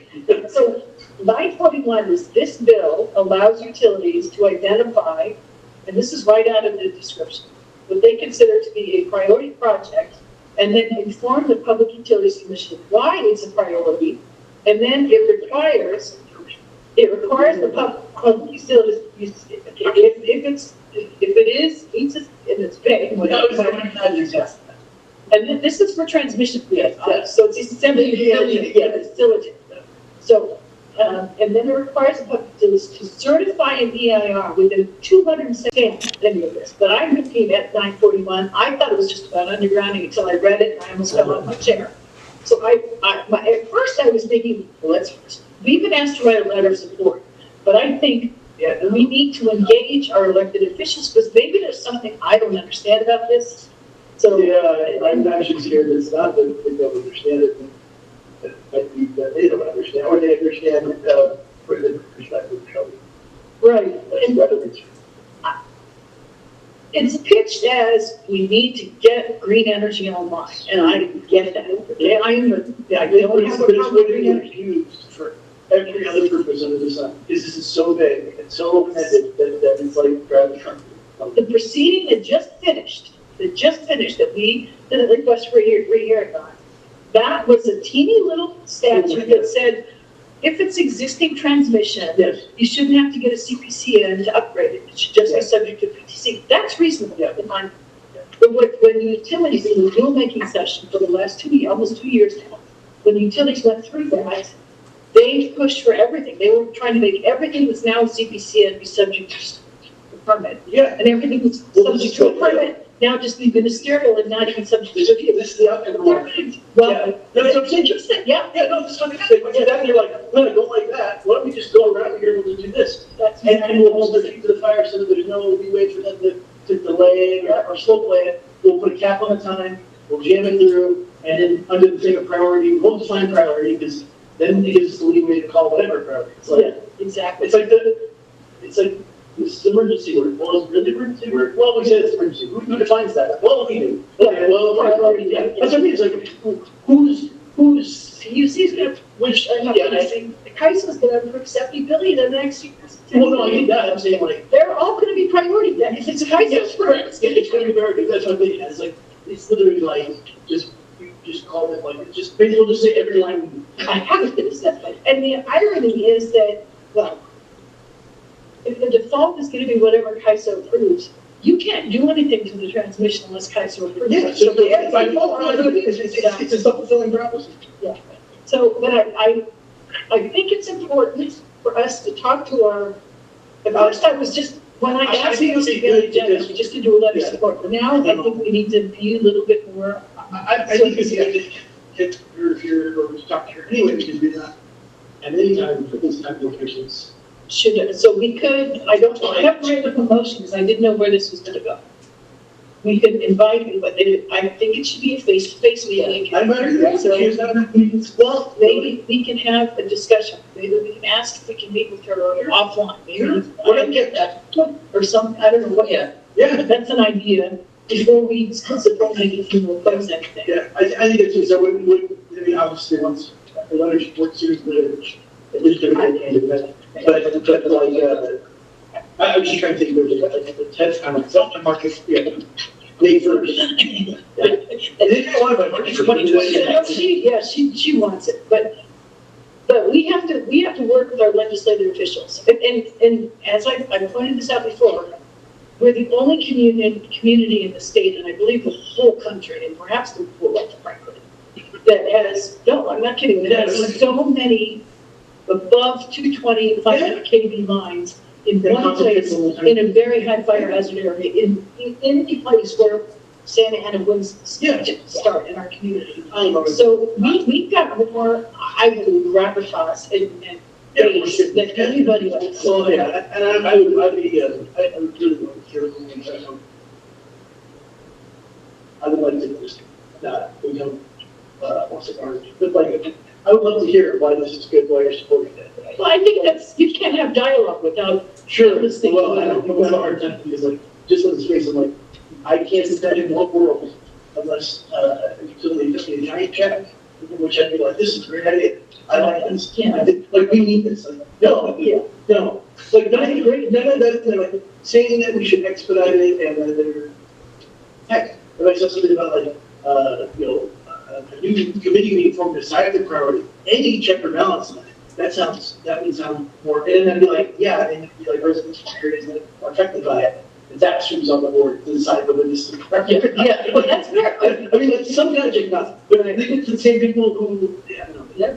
But so I can't imagine, right the second part I'm saying is, I cannot imagine anyone being able to articulate a reason why we should support that bill. I can't conceive of it, but I know, but I would love to hear, I would love to be convinced, but I can't. just like, we're sitting here saying, look, after screen, nothing's happening. There is stuff happening. There might be something. Sometimes this just seems like I don't know how you can string that. But, so so I went through, I can't remember what the bill was that created the little mechanism, whatever it was, the one that, the one that we participated in. Okay, I pulled the entire legislative record on it, all right? And what the legislators were told by utilities, by energy developers, and by everybody was, it's just gonna do this little thing. So it's possible, and Pritzker was, I think he's from the Valley area, and he felt the Valley fire. He would not have been into some of the stuff, and I'm confident, because I spoke to some of his former staff, they're like, he wouldn't agree to this. That's what and they got this, which is. That's why the dialogue. Yes, because she might not know. Correct, and that's why, like, there's no way, guys, anything to do with, like, unless you're almost like, yeah, how much green infrastructure transmission can we get in as quick as possible?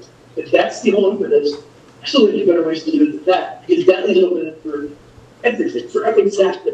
It's like opening the barn door and saying like, no, like, the first 70 billion, then we'll do another 100 billion. Yep. Or whatever, I mean, like, whatever. The timeline is. So, but unless you have a timeline, which is like the same. 8 to a pharmacy timeline. Yeah, it's crazy. The difference is the CEC's being be careful about completeness of the application. And the CEC doesn't have to do an needs report. The Public Utilities Commission has to do a whole, this is a whole hearing with expert witness testimony and everything. You cannot get that done with discovery in 6 months. It's Yeah. impossible. Well, and regardless, The CEC doesn't do that. what I hear is, It's 9 months, 270 yeah, days. well, and I think what I'm, quickly realizing is that, utilities are American. So I see that every iteration of anything is designed, they're going, oh, let's remove that, change that, and then we'll send this next thing. So for this other giant Correct, and then removing or compressing things, like, that's problematic, you should shorten that. That, you know, and then not have enough time to have people get, because that's to me something that is like, how quickly can we get this through before you realize this happened? It's like the battery in Get a shoe more now. yeah, I'm sure, it's like a ramp up, like, how quickly can we get this battery before anybody realizes what a mess is? If we do that, then we're good, which is what they're trying here too. Well, look at this mess, what's best? Cool, we're gonna go ahead and get that approved before you can get that acronym figured out. And then they're front loading, trying to, reassure everybody, actually, Moss Land and everything's kind of lit off, but there's 8 other bills besides this one you're talking about.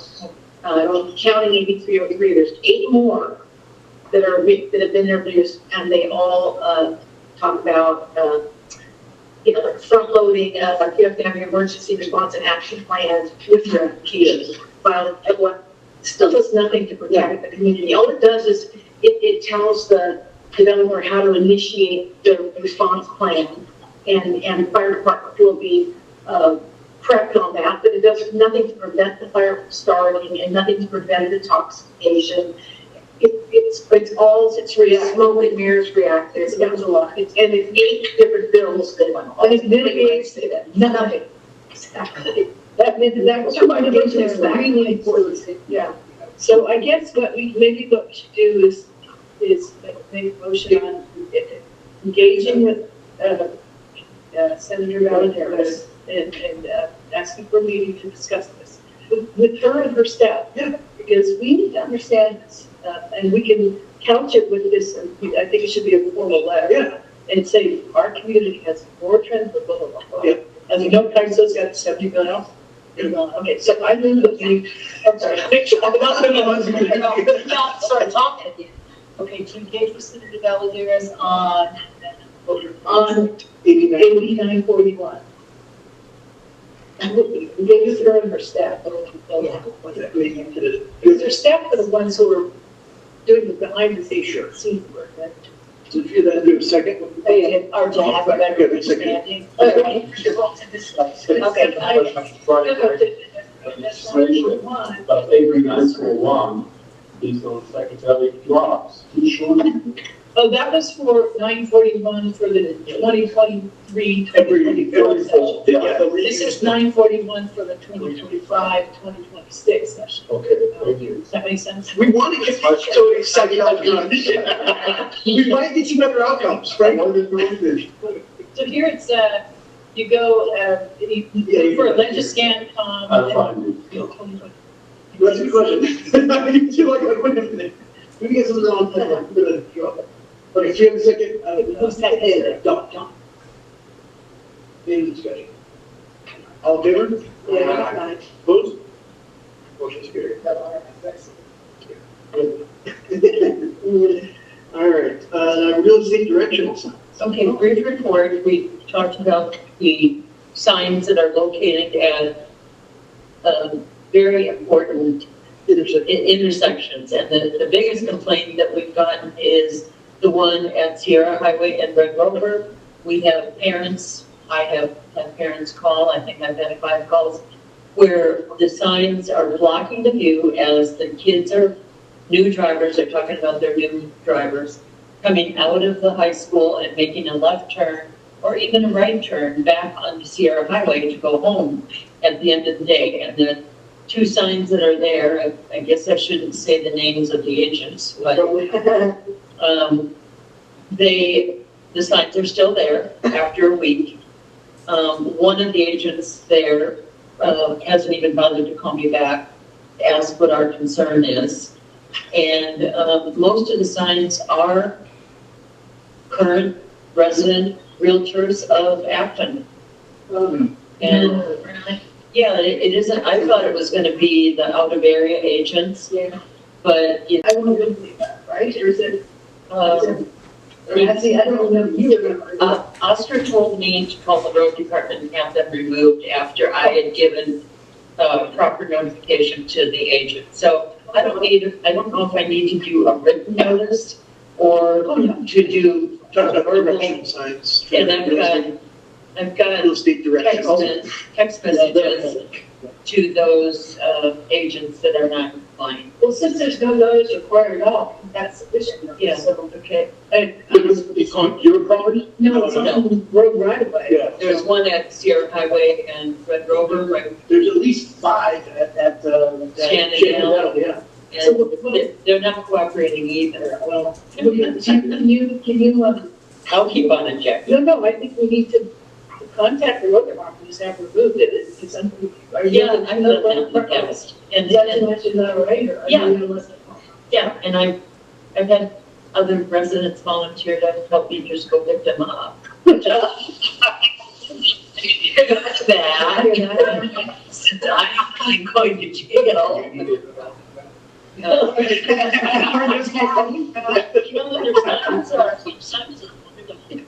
And they have to have them put up and taken down. That's a $200 sign sitting there. I don't know what you're thinking. And, you know, agents in the past respected it, but we've got some. Well, it takes one, there was a brief time where it didn't seem to be a big. Oh, for years. Well, I mean, like, we have, like, I think when I first came on, we had issues and like, it seems Is that all? Yeah, but then it's like one, and then the other one sees it, it's like, Well, and And like, these are really, it's a line site. yes. And I know that happens a lot, pulling out from. That's for Noah's view? Yes. Yeah. Oh, yeah, we tell public works that, we tell road department that, and we tell them that it's a dangerous. Yeah, and so these are corner of Red Rover and Sierra. And Shenandoah. There's 2 there, and there's 5 at Shannon Valley. There's Shenandoah. Shenandoah and Sierra. Shenandoah. Shenandoah. And then down here, okay, Thank you, Chuck. and you're all saying that they're interfering with the Yes. homeowner station as they come out. Oh, absolutely. Yeah, Yeah, that's.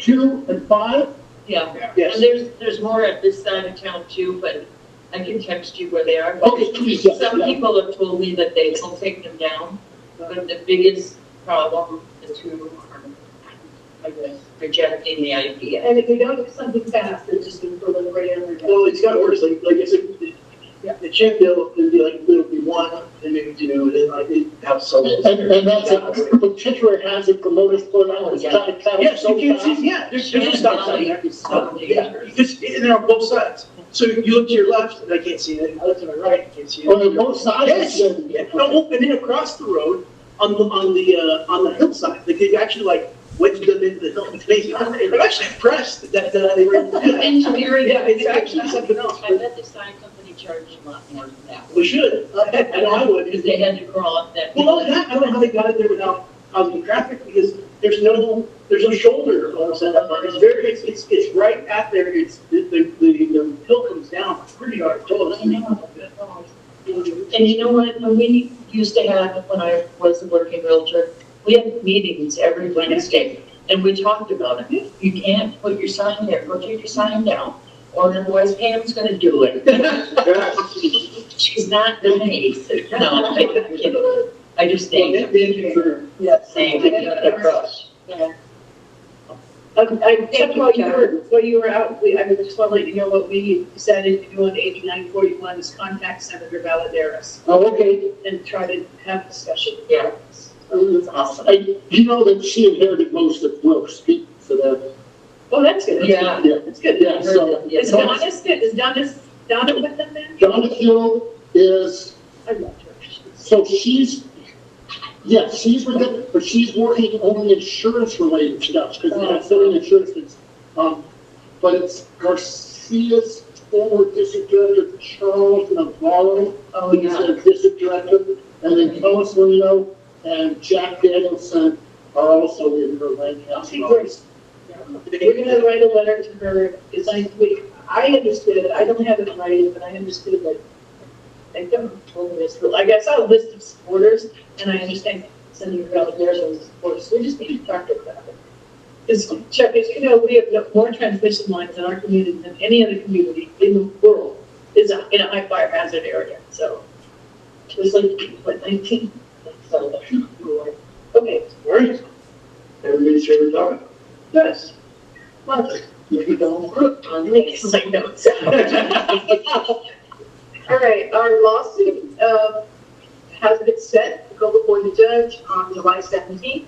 Oh, It's a sequel lawsuit, so it's battled by the briefs, and it's not going to be like a traditional court setting, which is, interesting for me to learn this, but, so we will submit a 20-page brief, and then the, county and deputy will have an opportunity to respond.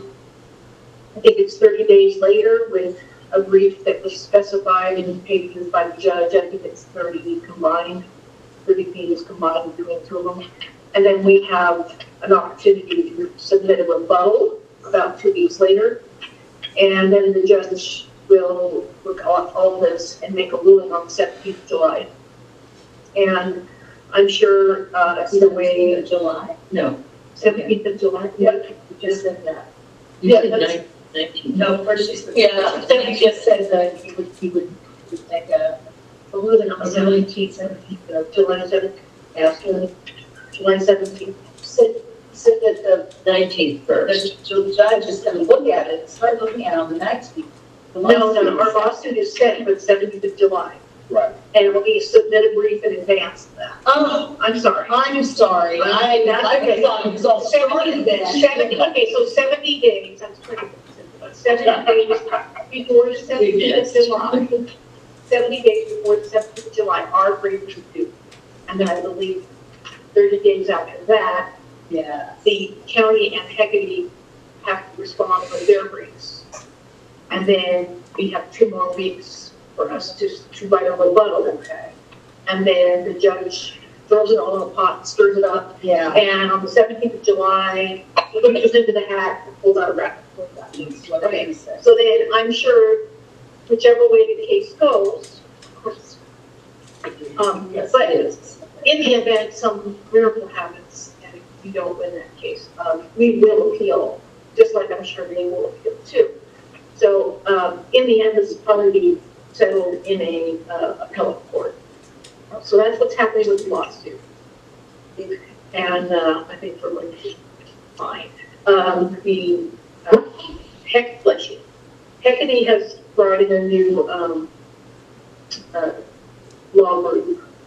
Why is it actually law? I don't think I said it.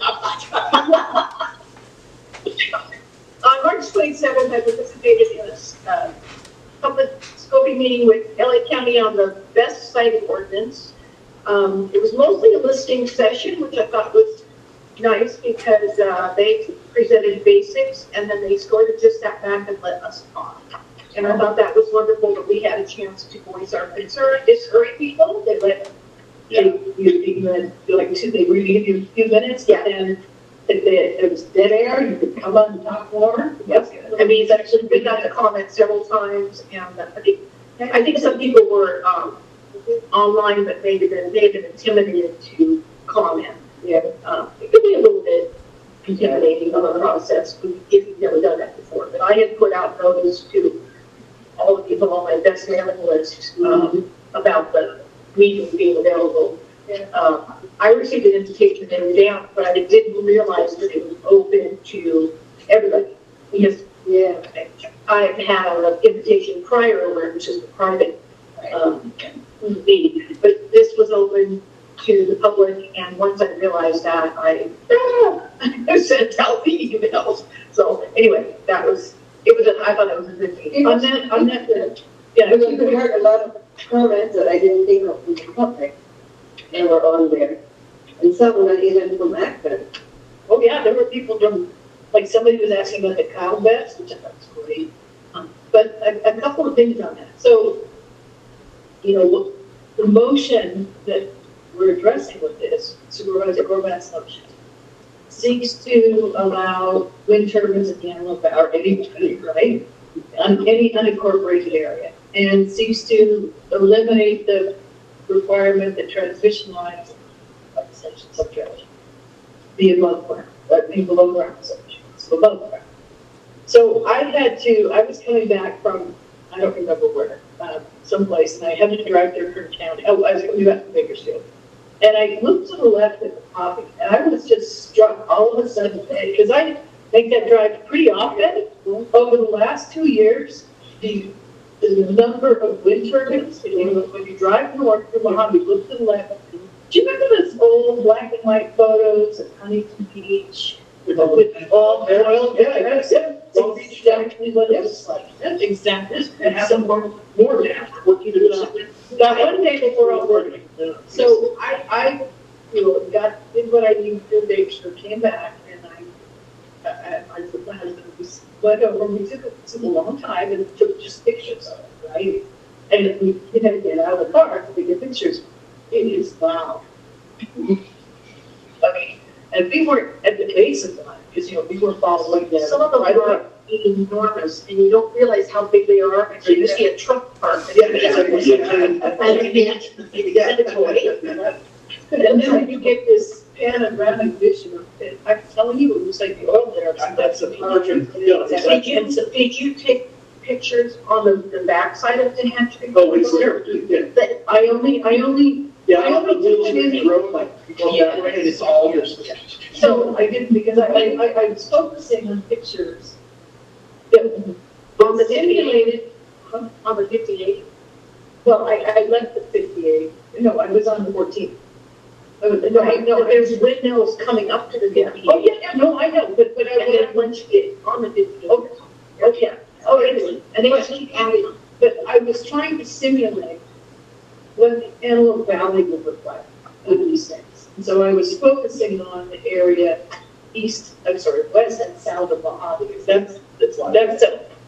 So that's what I was focused on. But you're right, I could have gotten on those other pictures. Yeah, it's horrific. But it is horrific. And I think that it's an important visual that we need to convey. So I haven't had a chance, but I'm going to present all those pictures next to pictures from the oil derricks and send them to Mark and to Katie Lample so that they're aware. This is what you're talking about. It isn't just like the one that's there with the sheriff at the prison, right? You should never be put out. But it's not just like that. It's like a whole life. It's a whole. We drive that route to go see my son. So it's monthly, right? And over the last 5 years, it's just watched those things just literally explode off the nose. And I think just terrific. Just in the last 2 years, in the area basically that would be affected by this, right? The Antelope Valley, just that one area west of Mojave, it's just horrible. So anyway, I wanted you to know, because you mentioned that it was like the next day is when I drove to Bakersfield, and that's when I saw it. So I wanted that together and do it for the town council. It's just a very different position on it. So. Yeah, I'm good, I'm glad. And I don't think that the community had to be, if they went to any of the hearings on that project, I don't think they Understood the scope of how big it would be, and it's ruined. That's a beautiful corridor. Oh, it was. Yeah. It's loud. I got out in this field and it was loud. I'm like, it's like that. It's kind of loud that makes you like nervous. You don't know why you're nervous, but you're nervous, right? Once there's two Shannon, and where does it go? She what is it? I broke it. Actually, almost like here. It's like, Always. you're like, what is going on? It's a low. It's that same low frequency there that regulates everything. About 20 years ago, there was a company. That's gonna do. You guys put it on the Sierra Malone, on the bridge of the Sierra Malone right there. Yeah. And I talked with him because a friend of mine owns that property up there, like, he owns 216 feet up there. And Edison leases the easement. But they wanted to put their windmills up there, and so I remember the town council having a meeting about it. Bill Davis went all in on that. Yeah, because the DVs from that would have been extremely upsetting to animals and people. Look, and horses are very sensitive to vibration. They can, when they're eating grass, they can feel vibration. So it's really weird. But you guys have experienced both independent, individual. These are utilities, this is like two. This is residential, exactly. If you would look. There is a big one like the version on the, Oh, yeah, that one, The water district, they shut it off. the one you said, right, try to go to North Well. The second is, the Shenandoah.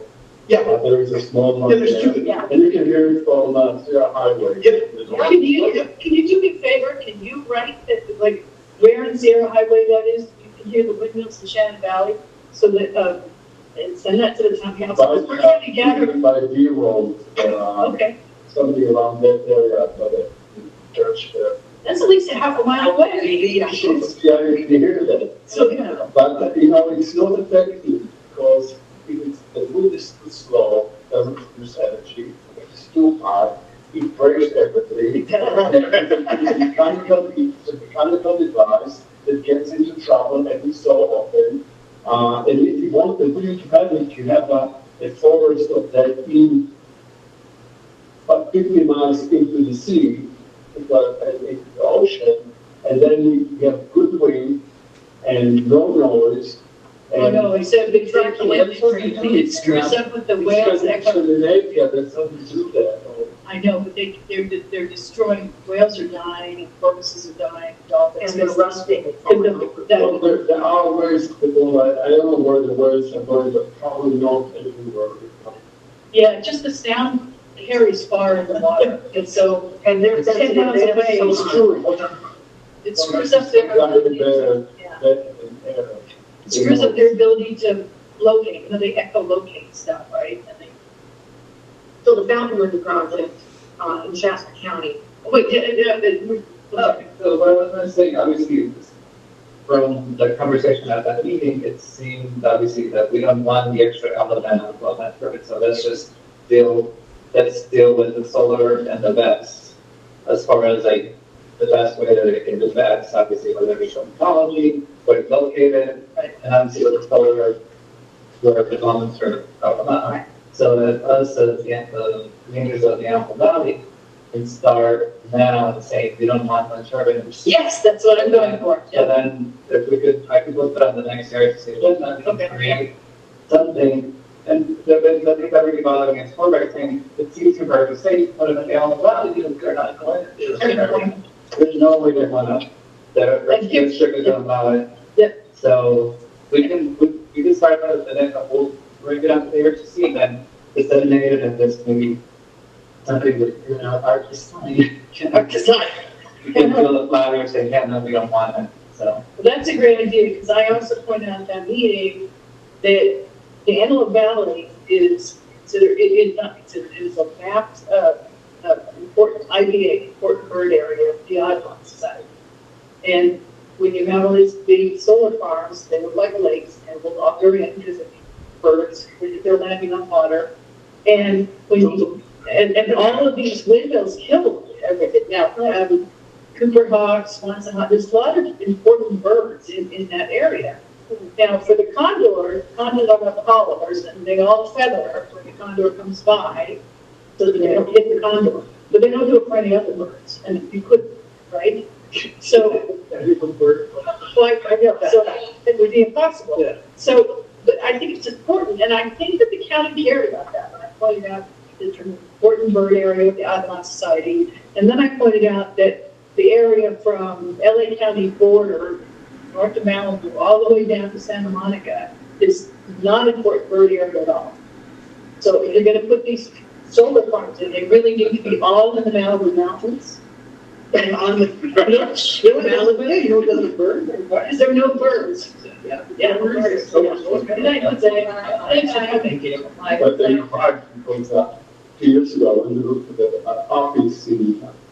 And I didn't mind it. Yeah. And the 6 mile away, I see LA. Yeah, yeah. It looks like LA. Yeah. Lying in Shasta County, the county denied it twice, they denied it again. And then they went right into CEC for the CEC approval process, and the CEC just recently put out a staff assessment report, which I was really pleased.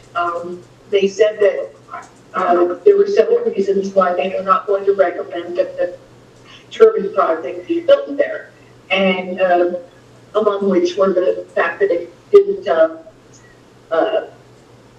it was contrary to the general plan in the area. That was one, and then the firefighting aerial tactics would be hampered in that area from the windmills, and that was a big point brought up by Cal Fire pilots and stuff. So anyway, what they recommended was, rather than if you want to pursue your green energy goals in this area, we recommend you put a vest. Oh my God. I'm like, you're not kidding me. So it'd be a smaller footprint than the turbines, and it would comply with general plan in the area, and they'd still be doing their green energy. And oh my God, seriously. And what John Kennedy thought of that RCRCA guy. God. Anyway, so that was that, but it's not my mystery Friday, it's their mission. But at least they said, yeah, so they said no, and, you know, they did a thorough vetting of it.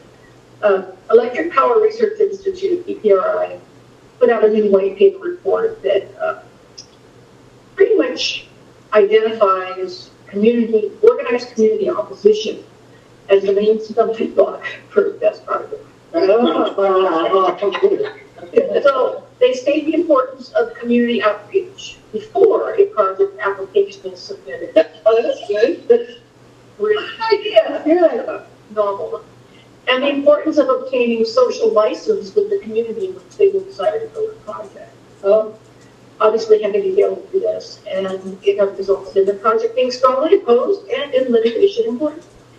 So, but I thought that was interesting that EPRI sees that that's what's holding back this project, because I've been saying that for almost 2 years now, but it's not the community opposition, it's battery technology. Get to the root of the issue. The root of the issue is battery technology is being met with community opposition. And if they just switch to a different type of battery technology, they wouldn't have community opposition. And they could probably build 60 or 70% of the projects they're proposing, you know, because now you're just talking about an aesthetics issue, which can be mitigated, which is, yeah, it's a problem, but it's mitigated, and many applications, many locations that can be mitigated. So anyway, that was that. And Moss Landing, did they, in this report, did they give any credence to the concerns the public brought up, or did they just say, well, it's public, the public doesn't like it, and so they should have gave it that? Does he give any credence to the reasons why? But everybody wants to just point to the fact that that they're complying with NFPA 855, and that, you know, they're going to have a person responsible. They're not acknowledging that they're they're not responding to any of that. That's their response. So it was a pretty one-sided report. Moss Landing, the residents continued to do independent soil testing. They hired experts to come in and do that. They found elevated concentrations of heavy metals in the wetlands and several miles away from the incident. There's a lawsuit in progress there from toxic exposures, and it's now started with 4 individuals being named, and it's gone to, I think there's a couple hundred now. Wow. So it's a big lawsuit. And Erin Brockovich is involved in that as well. And we've had a couple meetings where she's done town halls to speak to the residents, to just kind of listen, and she lends her cloud seedable. There's a law group that's handling it, and she's not part of that, but she's lending her environmental experience there. Let's see, towards the Vistra best developers are downplaying the litigation results at Moss Landing. They haven't declared bankruptcy yet, Not yet, but they're gonna cut the run, right? and Heckney's gonna do the same thing. Yeah, oh yeah, that's it. They're, once their insurance tops out, they're gonna. So what they keep parroting is that it's an out-of-date design that utilized dated battery technology. So what they're saying is, because it was in one big building, that was a repurposed building from the original gas plant there, they're saying that that's an out-of-date design. And they had partitions and they had separate fire suppression systems and all that. But The problem with that, though, is that they're always going to say that. Sanborn Best caught fire 3 times in the first few months of the, and it's brand new. It's not old technology. Right. So in 2 years, somebody's going to be saying, oh, Sanborn was old technology. Yeah. It's a constantly moving frame, technology frame. Yes, but they're also citing that these were lithium-ion batteries, and now they all use lithium iron phosphate batteries, which are just so much better. Well, they're not. We know they're not. They're still prone to fire, and then when they burn, they're toxic. They're more susceptible to They're fire. more susceptible to explosions. Yeah, that's terrible. So, but this is what Vistra keeps, Vistra's the developers, the Moss Landing incidents, they just keep saying that it's because, you know, it was our first facility that it was. It's still not okay. Yeah. So we disagree because LFP, lithium iron phosphate batteries, can still fail, and when they do, they enter thermal runaway, they're toxic, they're just as bad as lithium ion batteries, only they just do it at a slightly higher temperature. I think it's 80 degrees Celsius difference when lithium ion reacts versus when lithium iron phosphate reacts. Unless it's overcharged and it's actually low. Yes, yes. And then the electrolyte is what have all nasty stuff. There's the lawsuit's going to probably happen later this year. They're still gathering so much information, and it just keeps growing. But those who want to still believe in the lithium-based battery technology, you know, refuse to accept that Moss Landing was a pivotal incident, because it really was a pivotal incident. Yes, and all the things that they kept telling us couldn't happen did happen, and all the stuff they said, you know, was fear-mongering has come true with all the. Because it's science. Yes. And it's facts. And you follow the plume, and they're saying, oh, well, we tested the area around the site, and there wasn't a lot of contamination. Well, a mile and a half away, the Elkhorn Slough, which is a wetland, was just full of heavy metals. They even found chunks of concrete and plastics and pieces of old batteries that blown out of that thing. And if they didn't find heavy metals immediately around the project where they were testing, you know, the facilities, because that stuff all took off in the plume and followed whatever the winds were that day, which were more than likely onshore flow. And miles away, people had dust in their house that they took and they tested, and it tested positive for elevated heavy metals.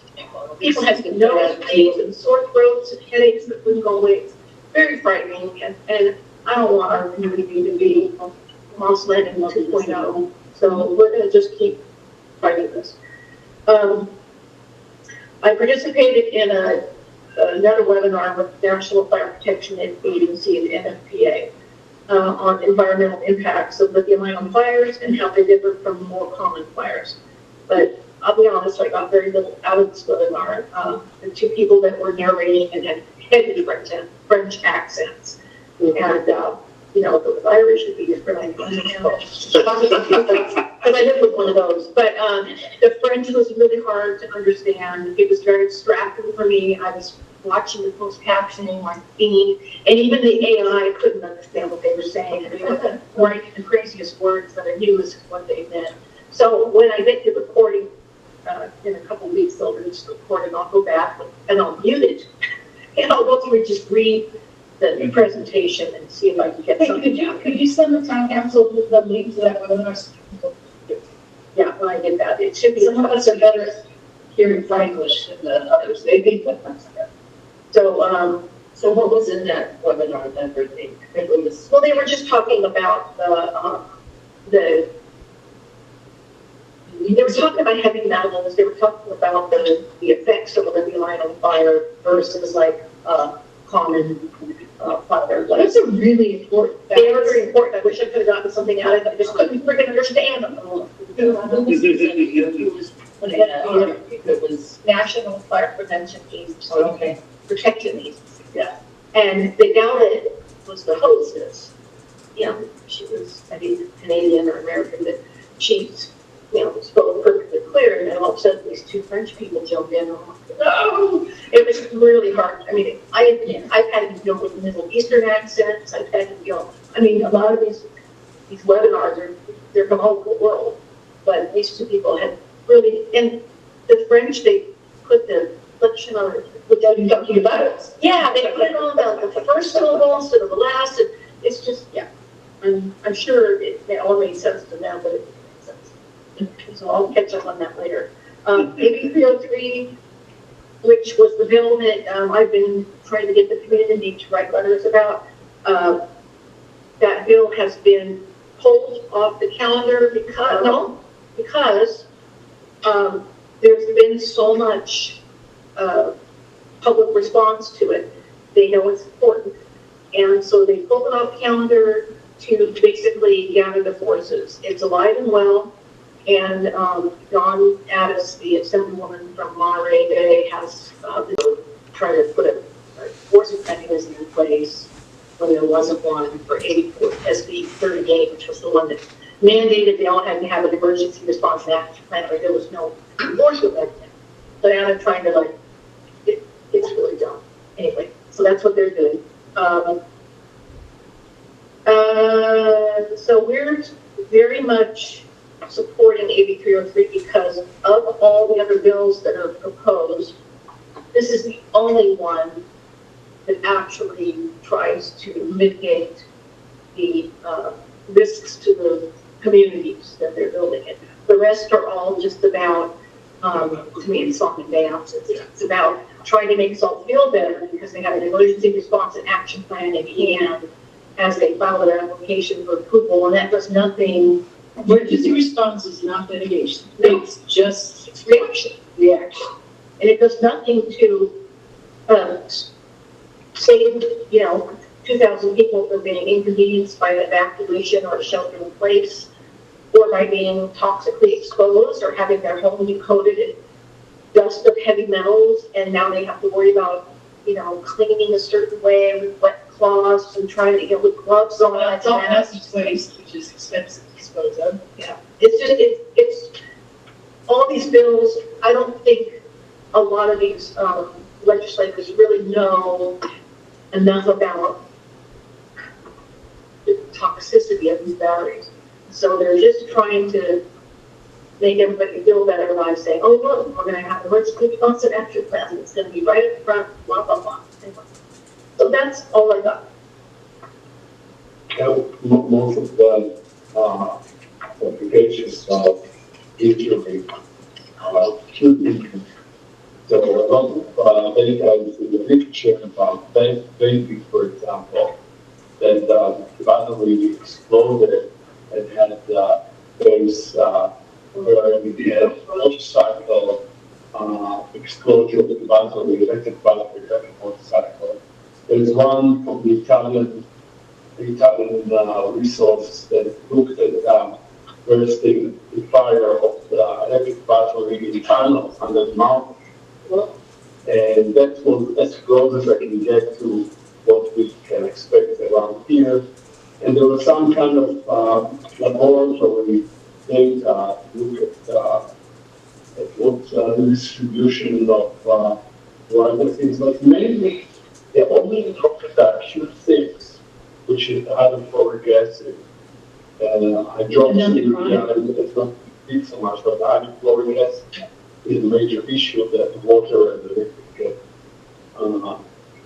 expedite that. So, but the heavy metals, don't punch about.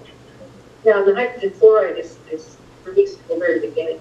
Right. So it's gone. It's acute impact, he's talking about chronic impact. Yeah, and that would be the metals, Right. the cobalt, the nickel, the Eliminating risk, cancer risk stuff. yeah. Yeah, that one is cross-burns inside the air, inside the airway, Yeah. heart. But all the touching and skin, everything. But the rest is not dealt with. Actually, the information from other exposures, occupational exposure, essentially, to get somebody here where they're going. People in Moss Landing they're desperate for information because they're really scared. And I really wanted to, David's put together a really great report on medical repercussions from exposures. And I really want to share that with them, but not until your blessing was on it. So you can check it and look at it because Yes, Yeah, did you send it to us? I'm sorry. I sent it to you. Atkins Council? Oh, okay, I have it too. I read it. I've been buried on stuff. I know. Yeah. I need to get the input. And Yeah, oh, then sure. I find my with that. It's going to be great. Thank you for doing, no, this is, because you're an expert on this. You're a doctor. Yeah, and just assembling that information Oh, thank you. in one spot for people like that have been exposed. They're really nervous, but it needs to be finalized so that, because they may share it with their attorneys, and I know it shouldn't go anywhere until you're ready for it to go. I'm sorry, I didn't realize this was going to be the fucking apology, and I will look at it. By the end of, by Friday's promise. She's busy, right? Right. Thank you. Thank you. Bye. Okay. So we have one meeting where we reviewed the proposed changes, and this is our second meeting. So I put together just the pages that have changes on them, not the whole bylaw. So we fixed it. Good. Yeah. Yeah, pass those down, and then if anybody wants to grab them. No, so I don't have to. Yeah. So page 2, page 1. Yeah.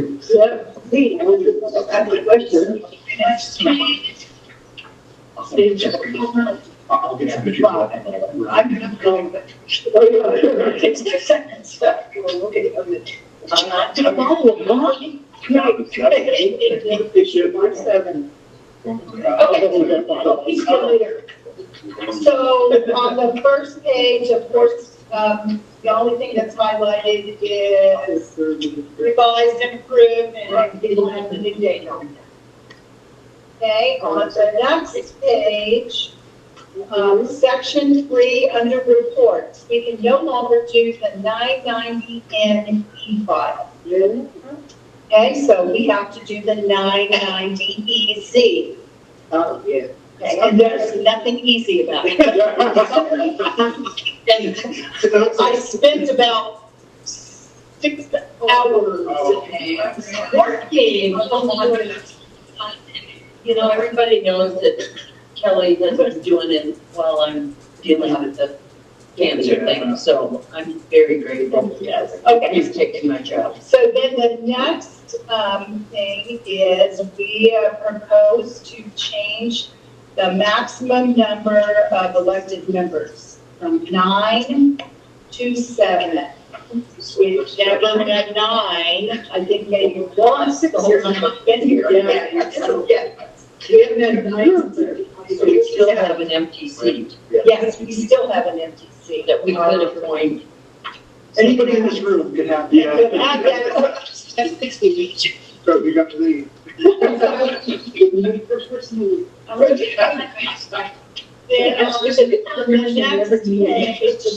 on the next page, we opted to add the words via the meeting link, because that is the way, you will, access the meeting on your electronic attendance, or don't Zoom. But I have a question, yeah, sure, absentee voting shall not be allowed. If you're remote, are you considered absentee?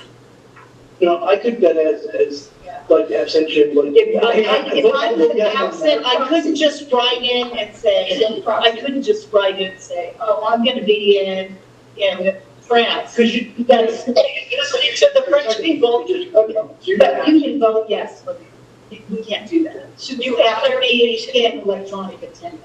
Or do we put verification in later? Yes. I'm clarifying that term. Because we did give each other votes before, years ago. Yeah, but we've never voted.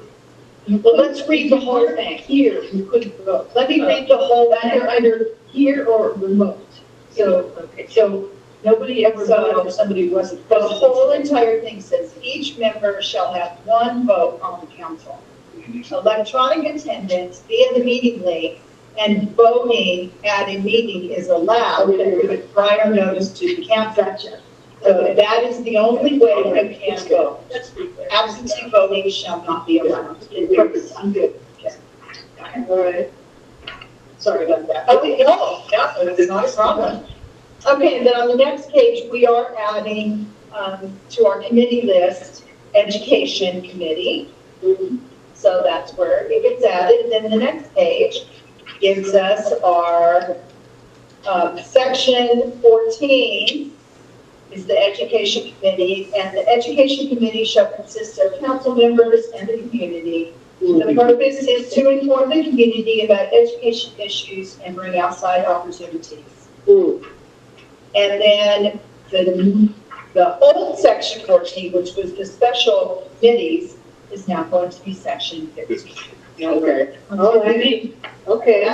So would the education committee give reports from the school board? Is that? If they want, if it's something that they really want to attention. I've reached out to the Acton Alpha Military School District, and I've gotten an email from him, and they will put me on their they get their IT guy to put me on their mailing list, and they sent me their winter magazine of what the school is doing. So I'm working to take care of that part.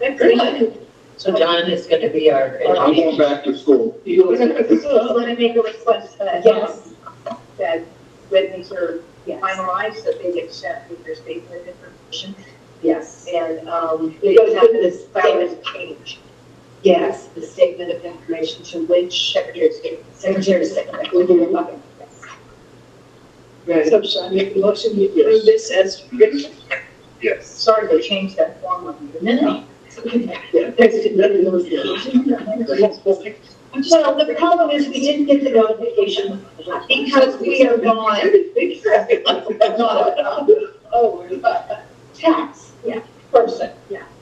I'm just a layman doing this. I'm not paying. I mean, we don't have any money to do that. Right, and they didn't tell you that you had to switch to the C instead of that. So when we had a tax person, they would have. All right, so we have a motion to accept it as. Second. Second, okay. Any other discussion? Thank you. Yes. So, let's say, we go through and I make all those, so we'll have these amended as of today's date, right? And then I will send them to you, you'll post them with the. Okay, perfect. And the people Word document will be very helpful. So Yes. that way we don't have to do that. Yes, I will take care of that plan.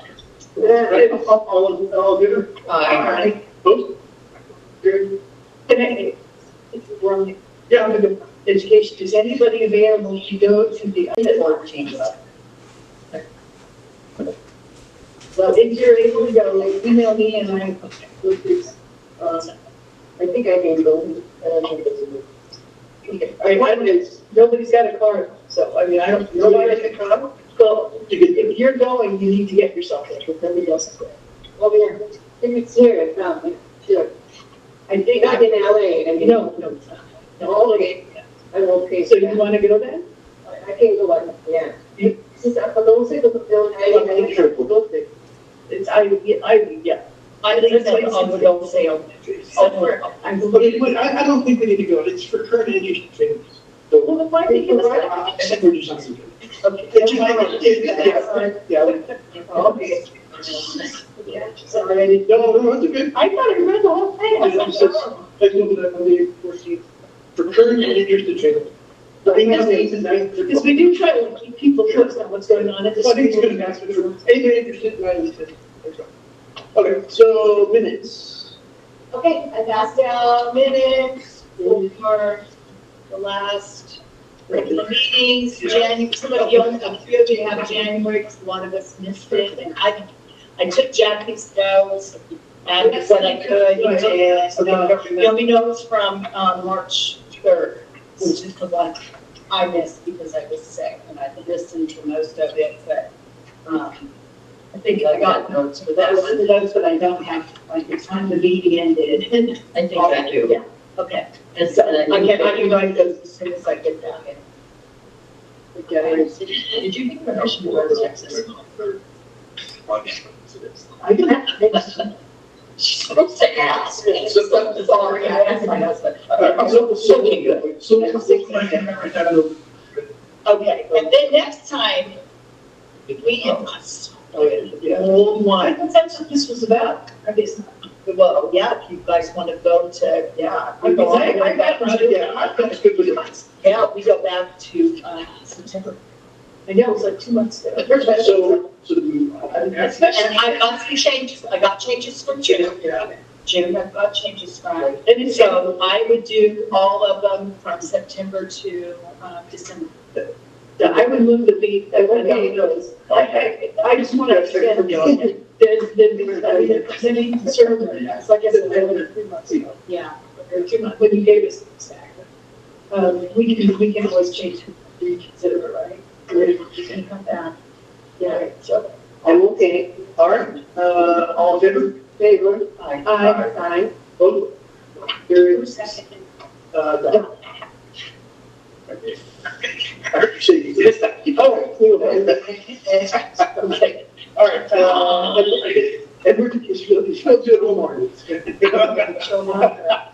So, Edward, please, Yeah, so we were invited to, by the Brigadier General of Edwards to participate in the community resiliency meeting he's putting together, resilience meeting he's putting together with all the whole area, like at Navy College.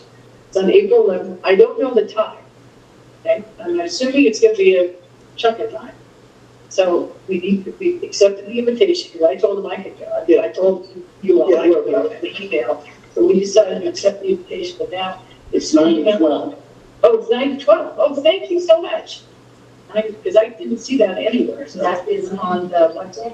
Okay, so it's coming up pretty soon, next Friday. Friday. So I'm happy to go, but if anyone else wants to go. I have nothing there. Is it? Wait, for left, I know it's at Amy College. Where's Eddie College? It's on Avenue K 30 West. 3041 West Avenue.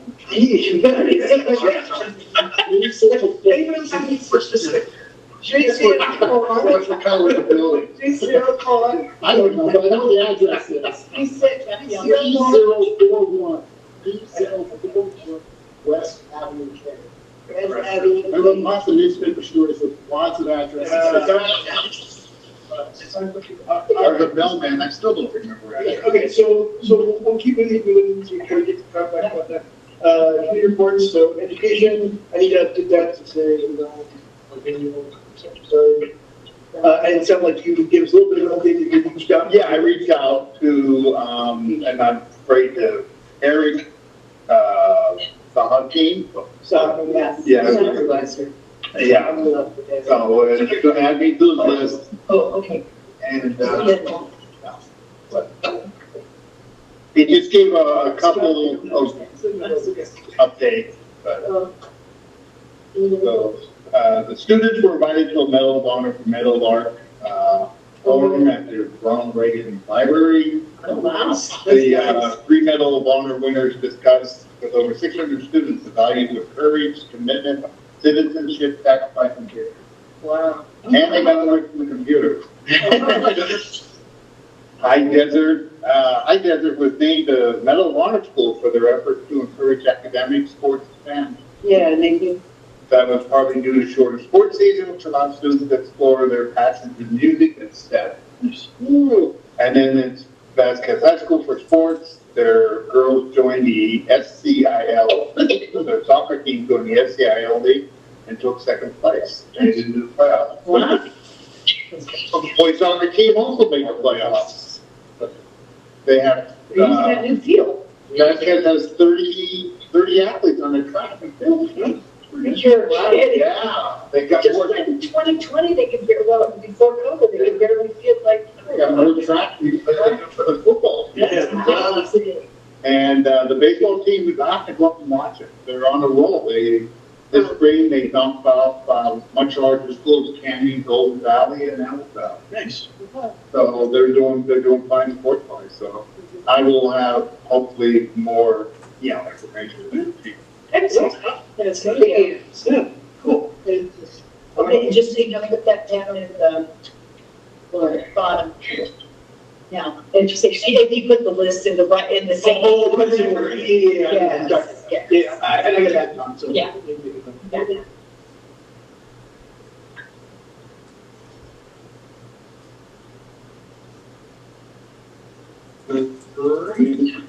Planning coordinating?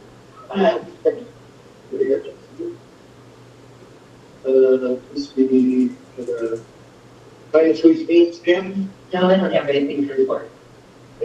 Page standard, the core. So, yeah. Maybe, once we finish with this, we might talk about it. All right, bylaws, we just dealt with that, and Kelly. Nope. Okay. I'm sorry, I say that. All right, response to disaster relief. Nothing, but there's a thing in Palmdale I'm going to attend. Okay. What's it It's for? 2 days. Dealing with Palmdale's new thing, especially emergency, especially the fentanyl overdoses. And that was one of the things they were going to talk about. I'll find out. It's 2 days. It's free lunch, it said. But, okay. Free lunch. Free lunch.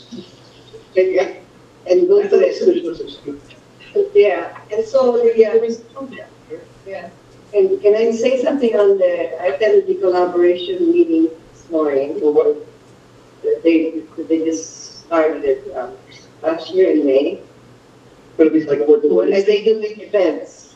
They coordinate all the events thing. Who's that? Well, there's Sarah Brewer, Sarah Fluxon, Brad Brewers from the, Vasquez, right? Yeah. Ramona Hall, Nancy Harris, me. It just started. So the important thing is, because I told Jeremiah, invited Nancy Harris, she can be on the, she can talk about the parks. yeah. Yeah. She went over some of the costs of using the parks. Permits were $600. She said security $150. Okay. $150. Yeah, we can put her on the agenda and we'll let her talk about it. Yeah. Okay, so we'll put her on the agenda for the next meeting? Yeah, right. Thank you. Yeah. Thank you. Education legal levy. Tammy let me know that she could make. Oh, then it's in the. Yeah, she's 90, so. Yeah, right. With that, and then she said, Deputy I Martinez. know, she texted me too, that's why I was on my Yeah. list to check. Deputy Martinez is. Yeah. Oh, he made the meeting tonight. Yeah. That's I know. wow. I was On vacation. I was just holding it. He said they were on spring break, he didn't tell us it was great, he didn't get it like, yeah. Oh my gosh. Sounds terrible. Okay.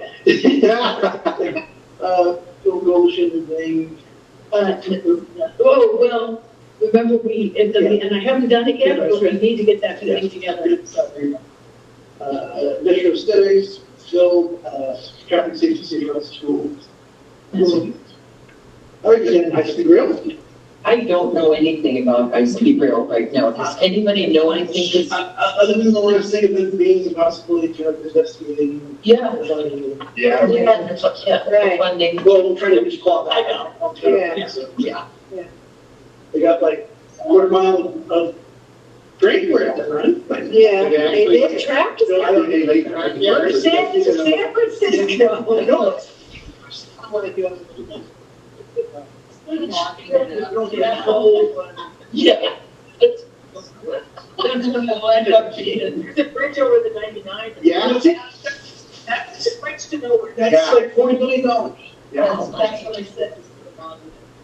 So it's a nice running track. I think some people we should put on. Unfinished doing this. Okay, I was gonna say, you had something. okay. We haven't done yet the parks and the spin thing, and I haven't done yet the requirement to do Public Records Act. And I told Chuck, I think I sent him something like several weeks ago, because I mentioned you wouldn't want to put your signature block. Yes. Right, yeah. So, but we can do that with a /s. Sure. So I can come up with a new version to do that. Okay. I don't know that we need a motion for that, but I just think it's something that. No, I think it Jackie, I think it'd be great because you do so much work on them and we're really the only ones who read them. Yeah. And the community doesn't the community doesn't completely understand. Maybe not just the work, but the issues, you know? To me, What's really going on. The guy Mike was, does anybody call anybody about any of this stuff? And it's like,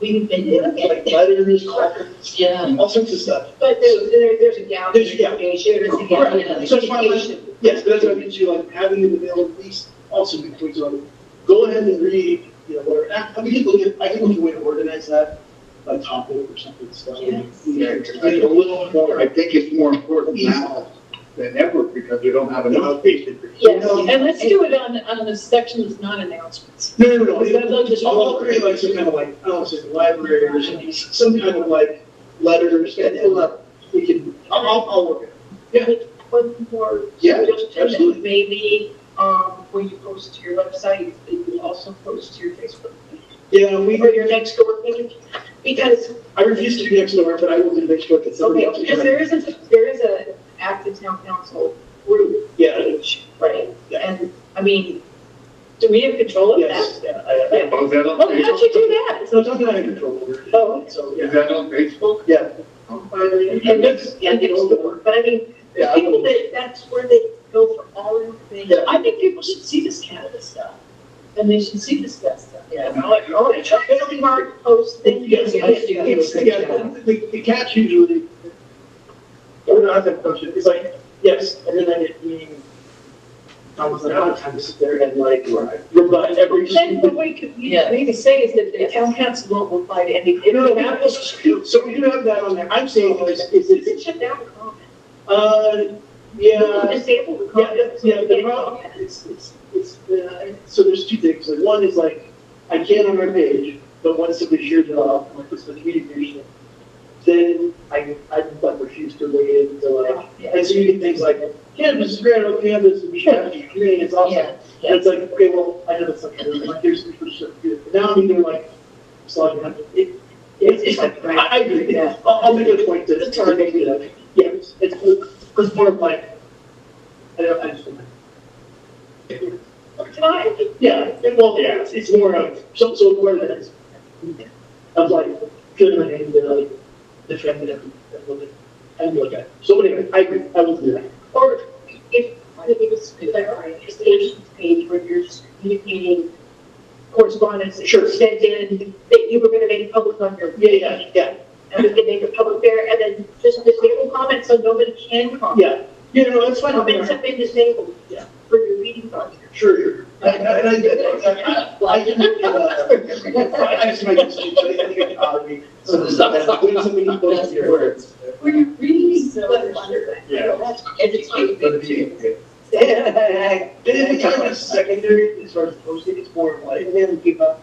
like, there's some stuff, where, okay, example, this is the thing I think that put me over the edge, because it's like the YSL.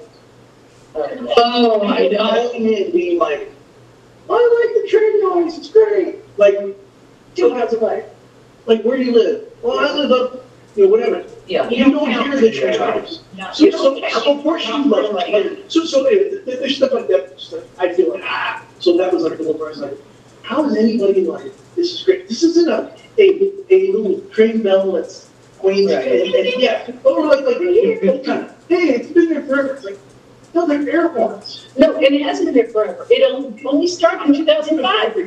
Yeah, so, Federal regulations increased. yes, and the frequencies go up, just like, this, and then trying to argue sort of that it's a bullshit. It's the free training is over that. Yeah.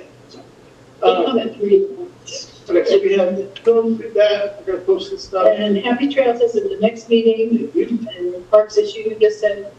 I'm not concerned, I don't know what your person is, what, Nancy Harris. Nancy Harris is a really good friend of mine. So, I asked that Jamie says in the email. I asked. people, we need to invite you. Oh, they, Fine, fact, you already had it down on the Oh, calendar. you already did.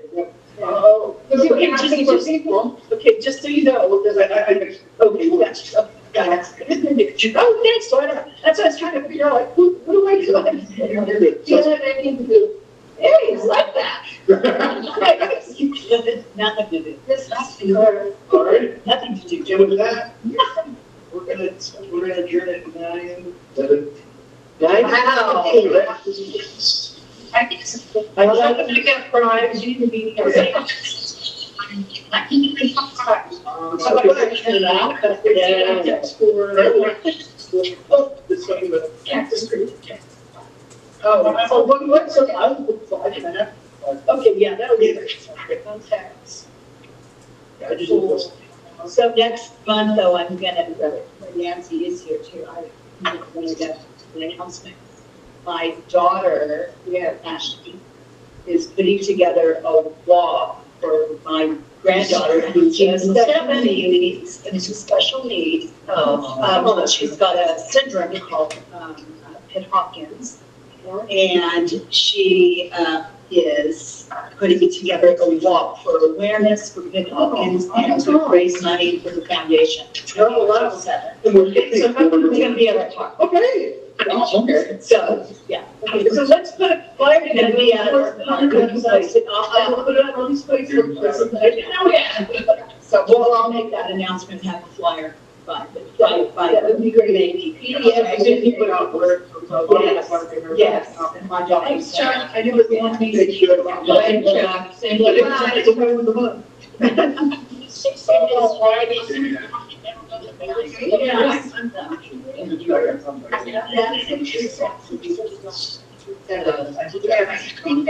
No, it's gonna go home. Oh, sorry. What day is that? Saturday.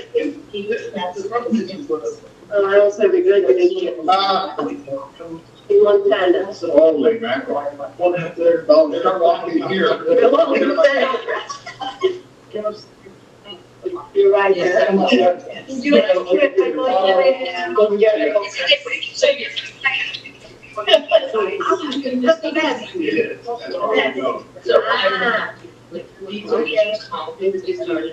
Like that. It's only what's going to. Yeah, we've been waiting. And you'll be drinking that? Waiting. Yeah. Oh, you need to say legend. The second person is. Things that are pretty cold.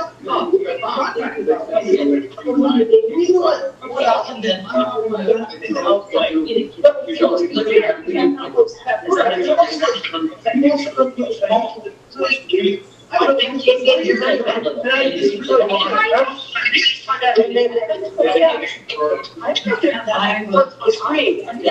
Oh, I'll take that. I can find it.